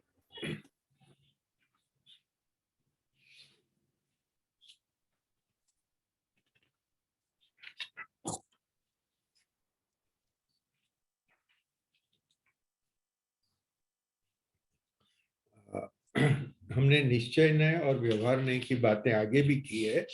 मैं यहाँ एक छोटी सी बात कर रहा हूँ, जो मैंने आगे एक इलस्ट्रेशन से कहा था। एक एस्किम, निश्चय समझो और व्यवहार में रहो। एक एस्किमो आर्कटिक कॉन्टिनेंट में रह रहा है, नॉर्थ पोल में, जहाँ भयंकर कड़ी ठंडी है, उसने सिंगापुर जाने की टिकट ले ली है, उसको रेसिडेंट परमिट मिल गई है, वो सिंगापुर चले जाएगा। जब सिंगापुर चले जाएगा तो उसे कोई ठंडी का अनुभव नहीं होगा, वो दरिया में जंप लगाएगा, नहाएगा, एंजॉय करेगा। जब सिंगापुर पहुंचेगा तब, अभी इस समय वो नॉर्थ पोल में है, तो उसे वो रेनडियर की स्किन के, लेदर के एकदम वार्म क्लोथ पहनने के हैं, उसको ठंडी का सामना करना है और सावधानी से रहना है। वो वहां आर्कटिक समुद्र में जंप नहीं लगा सकता है, इम्पॉसिबल है। अभी हम व्यवहार में है, संसार में है, हमें संसारिक तरह से रहने का है। हम गृहस्थ है, गृहस्थ है मतलब I believe all of us are married people. Probably maybe Atul, some partners have also joined this group. Some people are very young. They are in the queue for marriage. Let us understand that we are members of family. We are doing our own business or practice or employment. तो हम गृहस्थ है, हमने अपनी जिम्मेदारी स्वीकार की है। जिसने एक बार जिम्मेदारी का स्वीकार किया, उसकी फर्ज है कि वो जिम्मेदारी पूरी निभावे। फॉर एग्जाम्पल, कि एक आदमी, लेट अस से इज एजेड 35 ईयर्स, शादीशुदा है, 2 बच्चे हैं, फिर उसने गीता पढ़ ली और उसने दूसरे अध्याय में पढ़ लिया कि आत्मा ही अनंत है, आत्मा ही सर्व शक्तिमान है, वगैरह वगैरह। तो वो सोचता है कि चलो मैं अभी संसार छोड़ के चले जाऊं, मैं तो अभी साधु बन जाऊंगा। ये गलत है, ये अविवेक है। आपने जो जिम्मेदारी स्वीकार की, वो जिम्मेदारी का पालन करना आपकी फर्ज है, वो तपस्या है, और वो तपस्या जब आप बराबर करोगे तभी आप आगे ज्ञान के अधिकारी बनोगे। अविवेकी आदमी कभी ज्ञान का अधिकारी नहीं होता है, विवेकी आदमी ही ज्ञान का अधिकारी होता है। विवेक एक मर्यादा है, विवेक एक संयम है, विवेक अपनी फर्ज का पालन भी है। ये सभी हर एक इंसान को करना है। अगर स्त्री है, उसने जो धर्म अपने लिए चूज किया है, वो धर्म उसे नहीं बना है। धर्म मतलब उसकी फर्ज जो है उसे निभानी है। पुरुष है, उसने अपना जो धर्म नक्की किया है, मतलब उसने अगर शादी की, उसने एक फर्ज स्वीकार की कि मैं मेरी पत्नी को खुश रखूंगा, मैं मेरे बच्चों का पालन करूंगा, बच्चों को पढ़ाऊंगा, आगे बच्चे कैसे आगे बढ़े वो मैं देखूंगा। उसके साथ में बच्चे को पूरी स्वतंत्रता है, मगर स्वच्छंदता नहीं है। स्वतंत्र होना, स्वच्छंद न होना, संयमी विवेकी जीवन जीना, ये हर एक गृहस्थ का धर्म है, कर्म है। और जब वो गृहस्थी धर्म निभाएगा तो उसकी तपस्या सफल होगी और वो ब्रह्म ज्ञान का अधिकारी हो जाएगा। अभी एक और रेडिकल स्टेटमेंट जो मैं कह रहा हूं, जो बहुत सारे इवन हिंदू साधु भी नहीं कर रहे। वेदांत में कहा है कि you are Brahman right now, you are not experiencing it, probably you are not even aware of it, but rest assured it is yours for granted. You do not have to toil for it. It is, meaning getting Brahma Gnan is neither an impossibility nor an accident, not a matter of chance, nor a matter of your Guru's Krupa, nor a matter of God's grace. It is your right because you are Brahman. You will realize the fact that you are Brahman when you will do your tapasya. If today, जैसे हमने आगे भी बात की थी कि ब्रह्मन ने जो अनंत रूप धारण किए, जो अलग अलग हो गए, उसे जीवात्मा कहते हैं। ब्रह्मन मतलब आत्मा, आत्मा मतलब परमात्मा। मगर परमात्मा ने जब अनंत रूप धारण किए तो वो छोटे छोटे जो रूप है, जो परमात्मा के अंश है, उसे हम जीवात्मा कहते हैं। तो जीवात्मा अभी लिमिटेशन का अनुभव कर रहा है। दरिया में जो लहर हुई, वो लहर अपने आप को छोटा सा होने का अनुभव कर रही है, मगर वो है तो दरिया है, वो है तो अनंत ही, वो है तो ओमनीपोटेंट ही। खाली उसे अपना अनुभव छोड़ना है उसकी। तो इसके लिए गीता में ऑलमोस्ट जो लास्ट श्लोक है, अर्जुन कहते हैं, हे भगवान, अब मुझे स्मृति आ गई। आपने जो गीता में उपदेश दिया उसके कारण मुझे स्मृति हो गई। स्मृति क्या हो गई? स्मृति ये हो गई कि मैं खुद ब्रह्मन हूं। अभी क्या है, जब आपको पता चला कि मैं ब्रह्मन हूं, जब आपने अद्वैत समझ लिया, तो क्या है? कुछ नहीं है। अभी वापस संसार जीने का है, अपना गृहस्थाश्रम चलाने का है। जो पहले करते थे वो ही करना है। खाली अब उसमें रस आ गया, उसमें बहुत सारा रस आ गया। क्योंकि अब आप जो भी करोगे प्रेम से करोगे, जो भी करोगे सत्य से करोगे, जो भी करोगे सेवा भावना से करोगे। उपकार की भावना से दान नहीं होता है, प्रेम की भावना से दान होता है। दूसरे का दुख मेरे से देखा नहीं जाता है, इसीलिए मैं सेवा करता हूँ। मैं किसी की सेवा करके उसके ऊपर उपकार नहीं करता हूँ। ये जब भावनाएं सब आ गई तो अद्वैत समझने में क्या देरी है? कोई देरी नहीं है। ब्रह्म ज्ञान हस्तामलवत है। ये हस्तामलवत शब्द संस्कृत में बहुत जगह पे यूज करते हैं। आपके हाथ में एक फ्रूट पड़ा है, एक फल पड़ा है, वो फल अभी वो आपके हाथ में है, आप अभी खा सकते हो। अभी आपको कोई शंका नहीं है, अभी आपको कोई कामना बाकी नहीं रही है। आपकी कामना पूर्ति न हो ऐसी सिचुएशन नहीं है, क्योंकि ब्रह्म ज्ञान आपके हाथ में है। और वो बहुत सिंपल है, सरल है। उसके लिए कोई बहुत अशक्य चीजें करने की कोई भी जरूरत नहीं है। और इसके कारण ये होने से सभी संघर्ष मिट जाते हैं। अपनी शुरुआत ये साथ से हुई कि गृहस्थ का आश्रम में गृहस्थों को संघर्ष का अनुभव होता है, ब्रह्मज्ञानी को कोई संघर्ष नहीं है। और वो परिस्थिति आपके और मेरे लिए प्रेक्टिकल है। सॉरी, તમે જતા હતા એટલે મેં આ છેલ્લું સ્ટેટમેન્ટ કરી દીધું. Yes.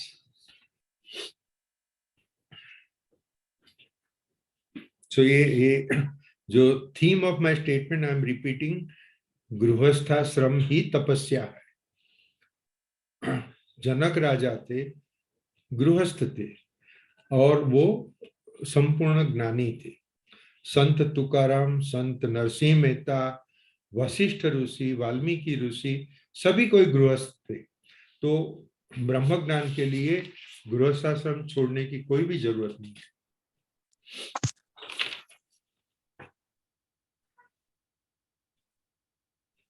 We have got about 10 minutes now left before winding up our talk. Anybody would like to make any comment? या कृष्ण कुमार जी? नहीं सर, बस सुन रहे थे ध्यान से, बड़ा आनंद आ रहा था सर। और जो आपने आज में जो लिटरेचर भेजा वो थोड़ा तो स्टडी किया, आई थिंक 4 भेजे, उसमें से 2 तो स्टडी किए जो आपने कवर किए हैं इसमें। हाँ हाँ हाँ। बट वो तो काल जयी है सर, वो कोई पुराने नहीं होंगे, कल भी उतनी फ्रेश रहेंगे और 1 महीने बाद भी उतनी फ्रेश रहेंगे बिल्कुल। तो आई थिंक थोड़ी और तैयारी के साथ आएंगे अगली बार। या आप अभी conversation with God book number 1 पढ़ लो पूरी। जी सर। और सभी को मेरी रिक्वेस्ट है, पढ़ ले वे, क्योंकि वो बहुत ही सुंदर पुस्तक है। मतलब उपनिषद स्टेटमेंट कर रहा है और ये CWG वो समझा रही है। हाँ, तो अपने लिए तो कोई समझावे वो बहुत जरूरी है।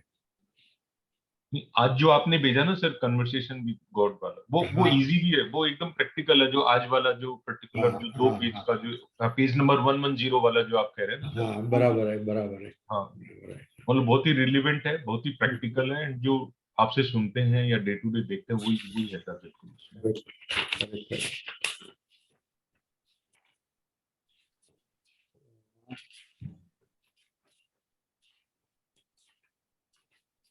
मैंने उसकी प्रिंट नहीं ली है।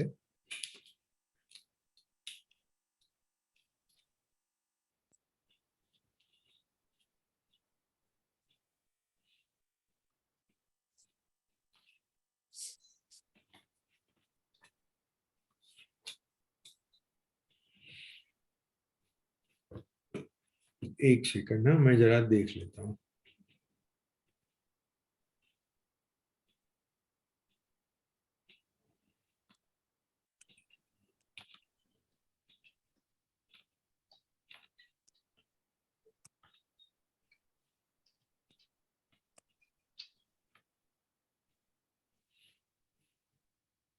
सर बीच में आज जो आप हाँ। जिक्र कर रहे हैं तो वो एकनाथ टोले सर का है क्या सर? बीच में एक हल्का सा कहीं आप रेफरेंस नाउ के ऊपर कहा था, नाउ प्रोजेक्ट।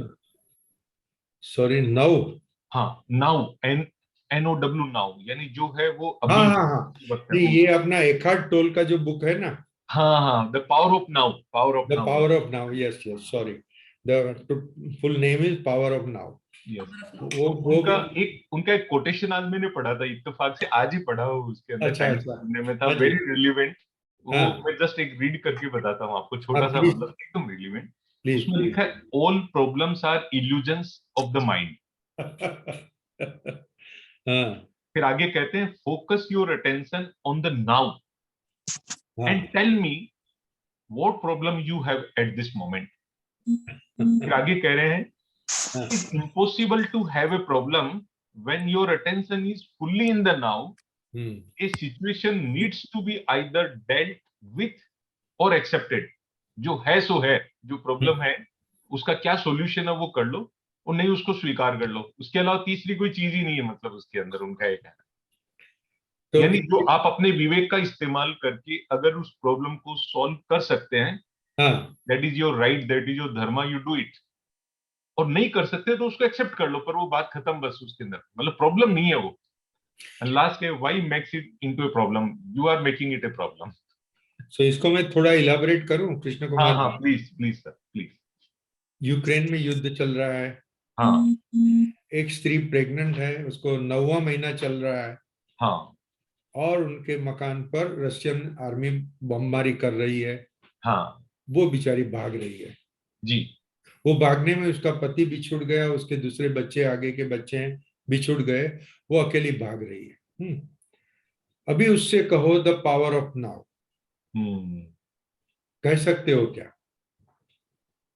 सर नहीं कह सकते, बिल्कुल आप नहीं नहीं कह कह सकते, सकते। नहीं कर सकते। तो ये कन्वर्सेशन विद गॉड है ना, मुझे जरा ज्यादा अच्छी लगती है इसके लिए कि वो कहता है कि भैया बी प्रैक्टिकल यार। हाँ, you don't say कि भाई I am enjoying, that lady will never say I am very happy now and I am no. feeling this that and all. She is terrified, हाँ। she is running for her life, and she feels so frustrated. She may be cursing Russian army, she may not be cursing, whatever.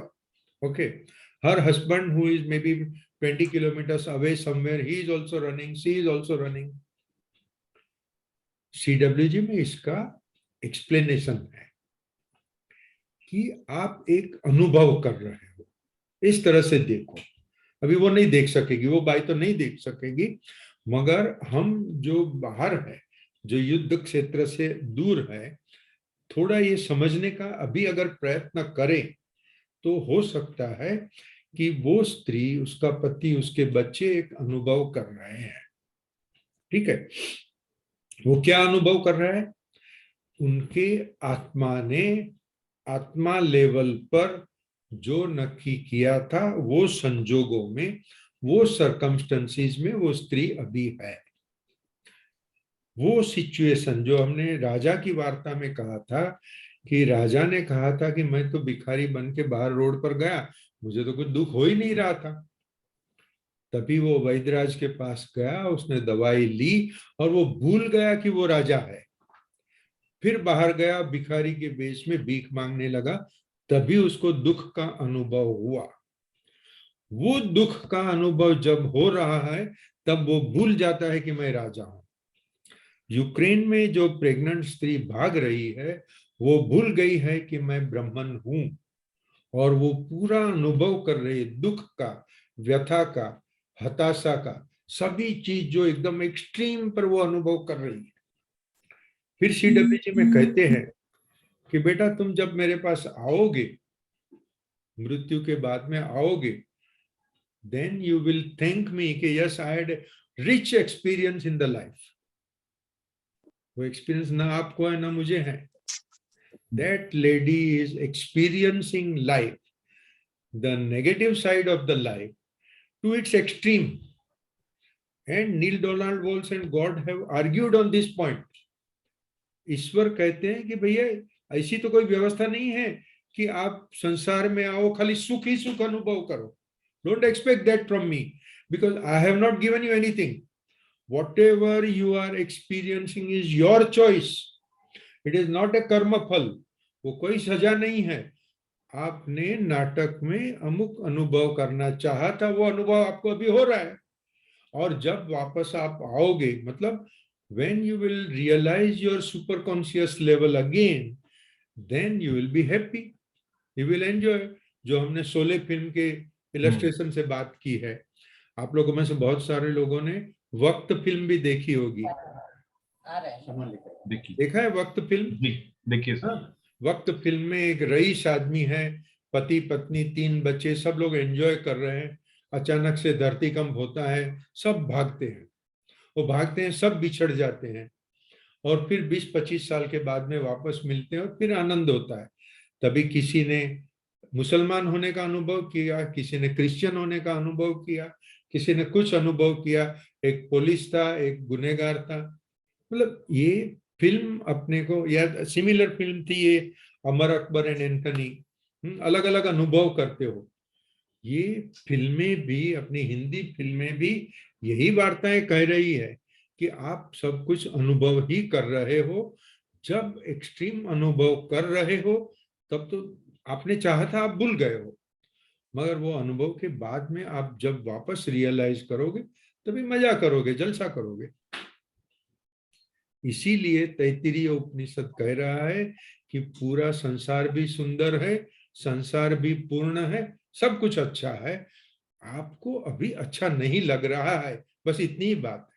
और वो अच्छा लगना या न लगना वो चर्चा का विषय भी नहीं है, वो चर्चा नहीं कर सकते उसके ऊपर। जब साधु लोग मिलेंगे, रमण महर्षि, रामकृष्ण परमहंस, जीसस क्राइस्ट सब साथ में बैठ के चाय पी रहे हैं, तब वो लोग हंसी करेंगे, उनको संसार अच्छा ही लगेगा, उनको कुछ भी खराब नहीं लगेगा। हमें अगर खराब लगता है, अगर मेरे सामने आके कोई चर्चा कर रहा है, रश्मि तू बकवास कर रहा है, मैं हाथ जोड़ के बोलूंगा हाँ भैया, आपको जो लग रहा है वो आपके लिए सही है, और यही अनेकांतवाद है।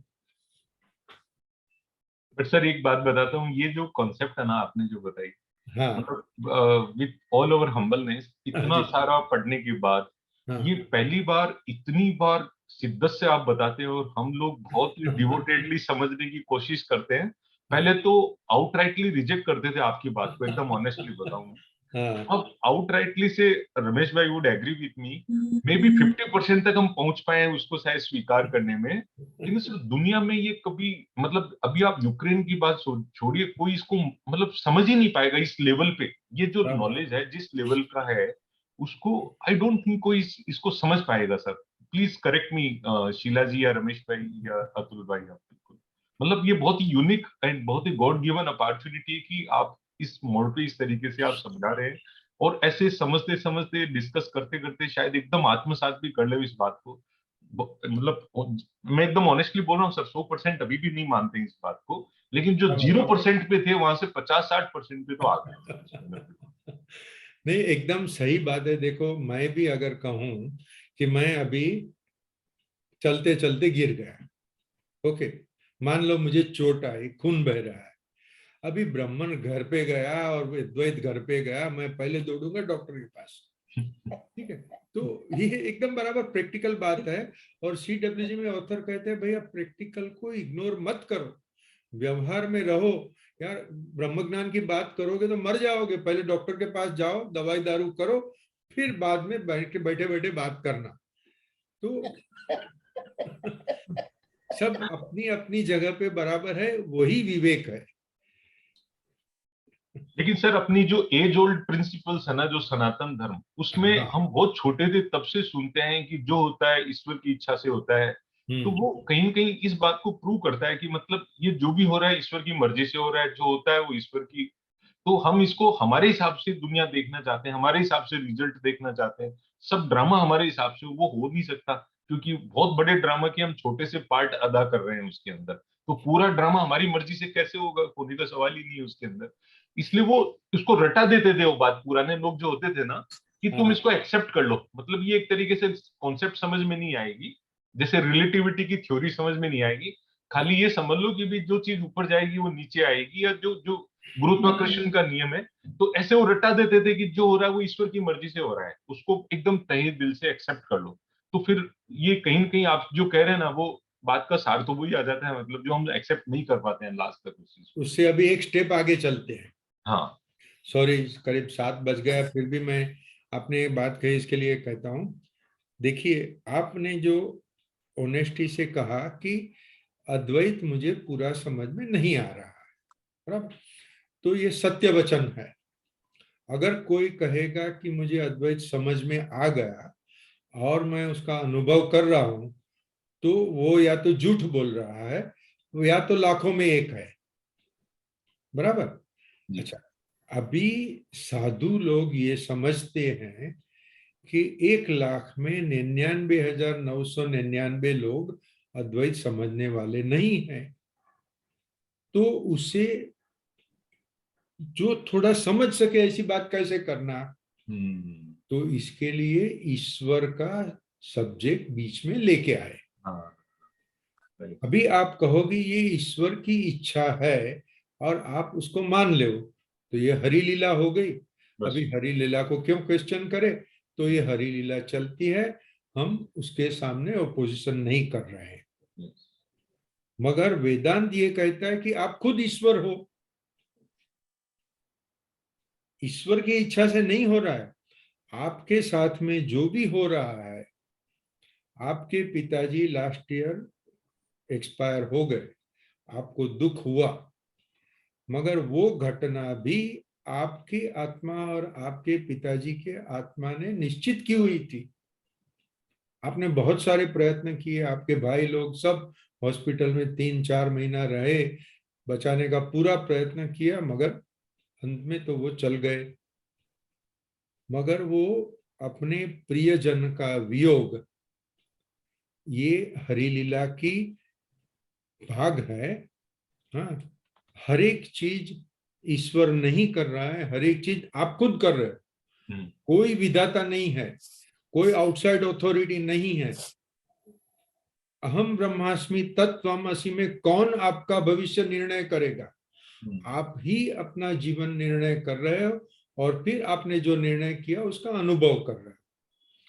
Yes Anand bhai, you want to say something, please go ahead. So first of all, thank you for including me this in this intellectual talks. It really helps. Welcome.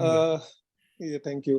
Sir, गृहस्थ आश्रम पे जो जीवन पे आपने जो कमेंट किए है, तो like I have certain question कि जैसे गृहस्थ जीवन में the husband and the wife, जैसे बोलते हैं एक गाड़ी के 2 पहिए हैं, ओके। सो और उस जीवन में कभी उतार भी होते हैं, चढ़ाव भी होते हैं, कभी गाड़ी फास्ट जाती है, कभी स्लो जाती है। बट व्हाट इफ लाइक किसी एक जन को नॉर्थ जाना और एक जन को साउथ जाना है और ऐसे आज की तारीख में आज जो चल रहा है, द लाइफ स्टाइल ऐसी चेंज हो रही है कि आज शादी भी नहीं पहले ही करते, पहले कंपैटिबिलिटी टेस्ट के लिए they stay together nowadays. This is the modern culture which is now come into the place. कि पहले कंपैटिबिलिटी टेस्ट करेंगे, फिर शादी करेंगे, एक दूसरे को देखेंगे पहले, बिकॉज नहीं तो कोर्टशिप पीरियड में तो एवरीथिंग इज वेरी गुड। फिर जैसे आपने और एक चीज miss add more to it कि जैसे आपने बताया कि डिजायर्स, जो डिजायर्स अगर फुलफिल नहीं होते हैं तो it leads to anger, jealousy, yes, and other aspects. Correct. तो अभी suppose one of the partner is little spiritually evolved and the other partner is not so evolved, they want to live life, and काफी चीजें आजकल social media से भी influence होते हैं, तो उस चीज में भी कॉन्फ्लिक्ट हो जाती है कि भाई जीवन ये है, ऐसे जीना चाहिए, लेकिन वो दूसरा पार्टनर नहीं समझता है, वो बोलता है नहीं, जीवन is party, enjoy this party, clubbing is जीवन। तो इस सब चीज उलझन में there's a lot of conflicts which is happening, and when I see around in my society, in my family, in my friends, तो ये बहुत सारी इश्यूज आजकल के कपल्स में हो रही है और एक गृहस्थ जीवन is now going for a toss seems. Sir, your views? आनंद भाई, many thanks to you. Actually जब भी 1 महीना पहले मैंने सोचा था गृहस्थ जीवन और संघर्ष, हाँ, तो इसमें मुझे ये सब्जेक्ट तो मेनली बात करनी थी। अभी मेरा भी दिमाग किसी और लाइन पे चला गया और ये बात मैंने कही नहीं।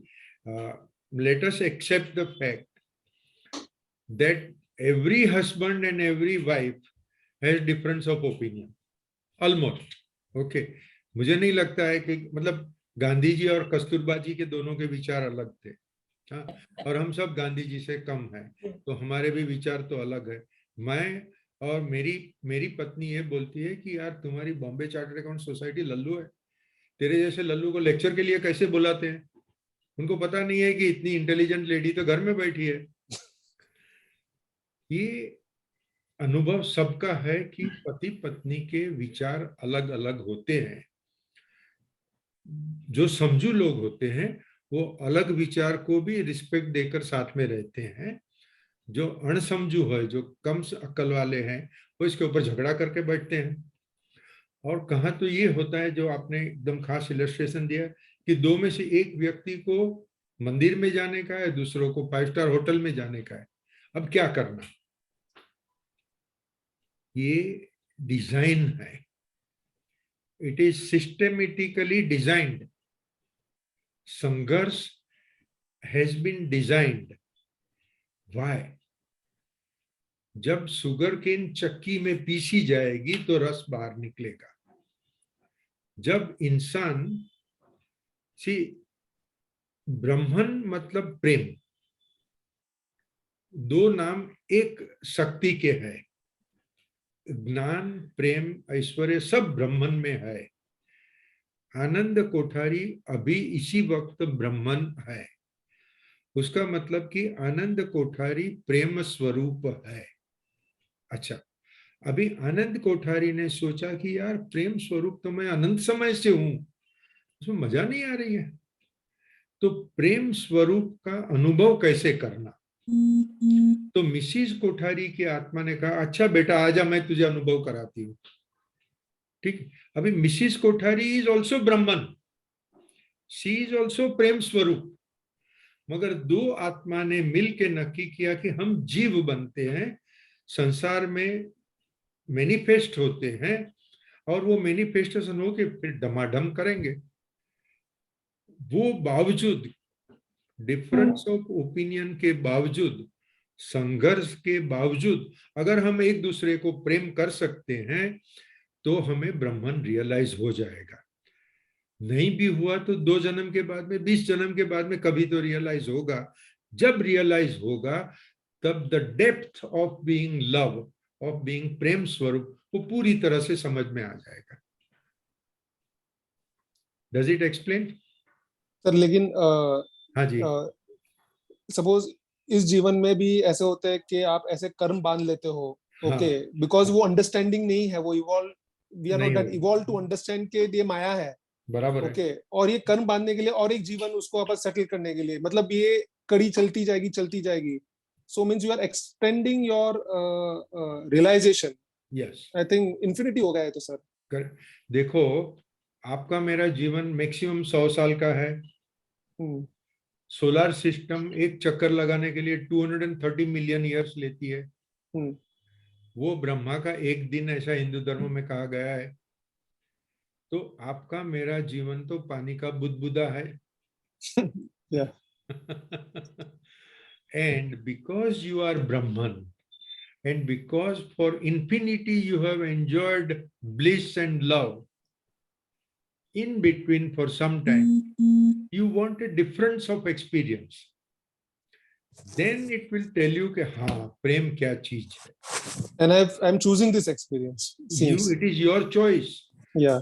देखो कर्म बंधन and law of karma has a very limited place. That the law of karma is effective in sansar, it appears to be effective in sansar. In Brahmalok it has no applicability. मतलब कि अपने को FEMA कायदा ड्राकोनियन लगता है, मगर आप बंबई छोड़ के अमेरिका चले गए, वहां कायदा ही नहीं है यार, आपको कोई रिस्ट्रिक्शन नहीं है, आपको पैसा जहां भेजना है से भेज दो। Similarly, as long as you think that you are a human being, all these law of karma appears to be effective and binding on you, but everything is your choice, and Mrs. Kothari never chose anything contrary to your choice. तो इसके लिए साधुओं ने कहा है ब्रह्मलोक में कोई संघर्ष है ही नहीं, न कोई अन्याय है, न कोई तकलीफ है, न कोई दुख है, कुछ भी नहीं है। सभी आत्मा, एक्चुअली तो आत्मा तो है ही, आत्मा एक ही है, और वो एक आत्मा जब एक आत्मा की तरह से बिहेव करता है तो उसको परमात्मा बोलते हैं। जब परमात्मा अनंत रूप से बिहेव करते हैं तो जीवात्मा बोलते हैं। तो परमात्मा की इच्छा एक ही होती है क्योंकि वो एक ही है। तो अनंत जीव जो बिहेवियर करते हैं वो अनंत अलग अलग एग्रीमेंट करके, वो एग्रीमेंट करके अपने एग्रीमेंट के हिसाब से मैनिफेस्ट होके फिर अनुभव करते हैं। अभी का समय ऐसा है कि the rate of divorce is very high because the rate of tolerance, acceptability of another person's difference of view or another person's completely different culture, it becomes very difficult for us. This is also Hari Leela. Anand Bhai, Thank you, thank you. एक second, na, just for Anand Bhai. For people who don't know him, Anand Kothari is a senior chartered accountant, very active in Bombay Chartered Accountants Society, and he has been very helpful to me. Thank you, sir. Can I add something? Can I add something? एक second, just I am telling Anand Bhai that earlier we have discussed several illustrations to explain the concept of the unmanifest Brahman becoming manifest as individuals.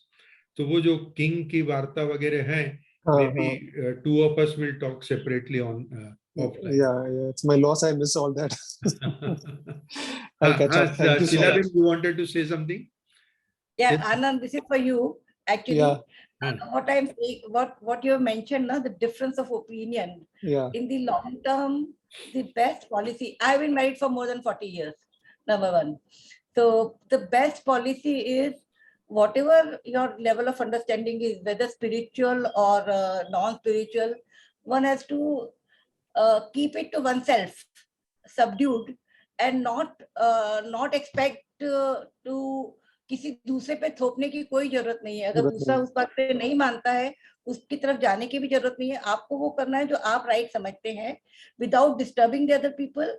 And वो जो गीता में जो स्थित प्रज्ञ की जो definition बताई गई है कि भाई सुख में दुख में इसमें समभाव रखना है, वो आपको आपके स्पाउस के साथ भी रखना है, नॉट ओनली परिस्थितियों के साथ में बट विद द पर्सन के साथ में। आई थिंक दोनों कॉम्बिनेशन अगर हम यूज करें कि जो हमें करना है या जो हमारी अंडरस्टैंडिंग को यूज करें, but with a little subtle this one, without opposing it, so this one, and making the difference is very mild. I think one can sail through.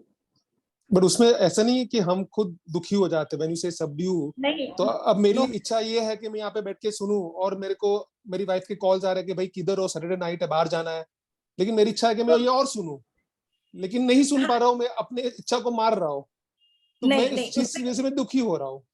नहीं, I'll just come back तो to Anand bhai, there is a practical way out. Okay, there is just a practical way out. Shut off your computer, go with Mrs. Kothari. ये talk है, वो YouTube में बाद में सुन लेना। Okay, that is also a good suggestion. But one more suggestion could be that one doesn't have to be harsh, but one can be assertive. One can be assertive that there are some things which you would do as per your schedule. Like विवेक जिसको हम बोलते हैं, principal बोलते हैं कि आप कई principal पे आप अपनी जगह पे खड़े रहेंगे. Every time you are not going to bend. So I think if you use a proper discrimination as to when to bend, when not to bend, you can sail through. Anand ji, जो शीला बहन ने बताया ना, वो तो ये एक्सपीरियंस से आता है, बहुत बड़ी बात है जो बताया इन्होंने। और अगली बार हम थोड़ा डिटेल में अच्छे से सुनेंगे। शीला जी, आप बिल्कुल रहिएगा मीटिंग में। लेकिन अभी रशन भाई ने जो कबीर से शुरू की ना, मुझे लग रहा है कबीर का वो जो दोहा है ना, वहीं पे इस बात को खत्म करेंगे तो मजा आएगा बाद में उसके अंदर। With the kind permission of sir only this. एक सेकंड, अतुल जी को कुछ कहना है सर। एक दो आप बोलता हूँ मैं, खाली कबीर वाला जो आपसे रिलेटेड है, क्योंकि आपने कबीर से शुरू किया था। उसमें है कि पोथी पढ़ी पढ़ी जग मुआ। करेक्ट। पोथी पढ़ी पढ़ी जग मुआ, पंडित भयान कोई, ढाई आखिर प्रेम का पढ़े सो पंडित। बस ये कितना भी फ्रिक्शन हो जाओ और हो जाओ, रशन भाई भी देखो लास्ट में क्या बोले कि आप चाहे 10 जन्म लो, 20 जन्म लो, 30 जन्म लो, वो रियलाइजेशन का मतलब कि वो जो लव वाली जो फीलिंग है, जो एक्सेप्टेंस वाली फीलिंग है, जो अपना रियल अस्तित्व वजूद को स्वीकार करने वाली बात है कि मैं ब्राह्मण हूं, मैं ब्राह्मण, ये ड्रामा में रहते हुए मैं भूला नहीं हूँ, और सामने वाले के अंदर भी ब्राह्मण ही है उसके अंदर। और फिर ये जो कबीर जी वाला 2.5 अक्षर वाला अगर हरदम याद रहता है ना, तो मुझे लगता है थोड़ी सी लाइफ जितनी डिफिकल्ट है उतनी डिफिकल्ट नहीं रहती है, 100% भी नहीं। तो दैट्स इट, इसके अलावा कुछ नहीं। बराबर है, एकदम बराबर है। नहीं, that is the best treatment, absolutely best. हाँ Atul, you want to say something? Sir, और ये जो कॉन्फ्लिक्ट की बात हुई ना, इसमें एक मेरा एक्सपीरियंस ऐसा रहा है कि conflict is very beautiful also, मतलब इन अ सेंस दैट आपको इवॉल्व करने में बहुत ज्यादा हेल्प करता है। मतलब एक छोटा सा एग्जांपल देता हूँ कि आई हैव अ 7-year-old सन। अब मैं सोचता हूँ कि मैं मेरी तरफ से जितना कर सकता हूँ मैं ठीक से पेरेंटिंग कर रहा हूँ, but there will be so many issues where expectation के हिसाब से काम नहीं होता है। At that time you behave with से a lot of patience, and without this conflict और without help of his behaviour, मतलब वो जो इल बिहेवियर कहते हैं, उसके बिना मतलब मुझे ये लेवल पे पेशेंस लाना बहुत मुश्किल होता। एंड सिमिलरली अपने हर नेगेटिव एक्सपीरियंसेस में आई मतलब मैं जब रिफ्लेक्टिव मेडिटेशन करता हूँ, आई फील कि there is a god of hand, you know, जिससे ये कॉन्फ्लिक्ट्स आ रहे हैं, and it is helping us evolve a lot on a daily basis. तो actually every negative experience, see, all the negative experiences are not punishment. They have been built in by you for your own sake. So इसमें कोई भी गलत नहीं है, कुछ भी खराब नहीं है, कुछ भी मतलब there is no अन्याय, nothing. हाँ, अभी आपको विवेक करना है। डिफरेंस ऑफ ओपिनियन, ये एक समय ऐसा चल रहा है कि जहाँ बहुत एग्रावेट हो गया है। एग्रावेट होने के बाद में लोगों की सहन शक्ति भी नहीं है। बस हो गया, 7 बजे हमारा लेक्चर चल रहा था, थोड़ा सा एक्सप्लेन हो गया। सिग्नल आ रहा है सर, सब गुड बाय कहने के। हाँ ओके, ठीक है, चलो। तो कृष्ण कुमार जी, आप समापन करेंगे? नहीं सर, बहुत आनंद आया, और ये लास्ट वाली जो बातें हैं वो थोड़ी अधूरी सी रह गई, इनको हम आगे बढ़ाएंगे सर, इसको नेक्स्ट मीटिंग में। और हर एक मीटिंग में क्या करेंगे सर कि एक 5-10 मिनट्स रिकैप कर रखते हैं हमेशा। हाँ। इतनी डिफिकल्ट कॉन्सेप्ट है, और फिर 1 महीने में एक बार मिलते हैं तो बहुत सी चीजें हम भूल जाते हैं एक्चुअली, और नहीं भी भूलते हैं तो इतनी शिद्दत से याद नहीं रख पाते हैं। तो एक, अगर आपको उचित लगे तो 5-10 मिनट में रिकैप कर रखते हैं, और लास्ट की 5-10 मिनट्स में वापस पूरे लास्ट 1 घंटे, 1.5 घंटे, 2 घंटे का रिकैप में हमने क्या सीखा, क्या समझा, तो उससे थोड़ा सा और स्ट्रॉन्ग एक्सरसाइज हो जाएगी सर उसमें। मतलब हम लोगों के लिए निहायत ही जरूरी है, मुझे ऐसा लगता है। बिल्कुल हाँ, नहीं ऐसा ही करेंगे। और एक्चुअली आइडियली अगर कन्वीनियंट है तो दिसंबर की डेट भी नक्की कर ले। 10th December, is it okay for everybody? 10th December is the second Saturday. Any date is okay for me, no problem. Thank you. तो टेंटेटिवली 10th December रखते हैं, 10th is और fine. आगे फिर नेक्स्ट मिलेंगे। Thank you everybody, thank you, good night. Thank you sir. Thank you sir. Thank you everybody, thank you Rashmi. नमस्कार सबको। नमस्कार। नमस्कार।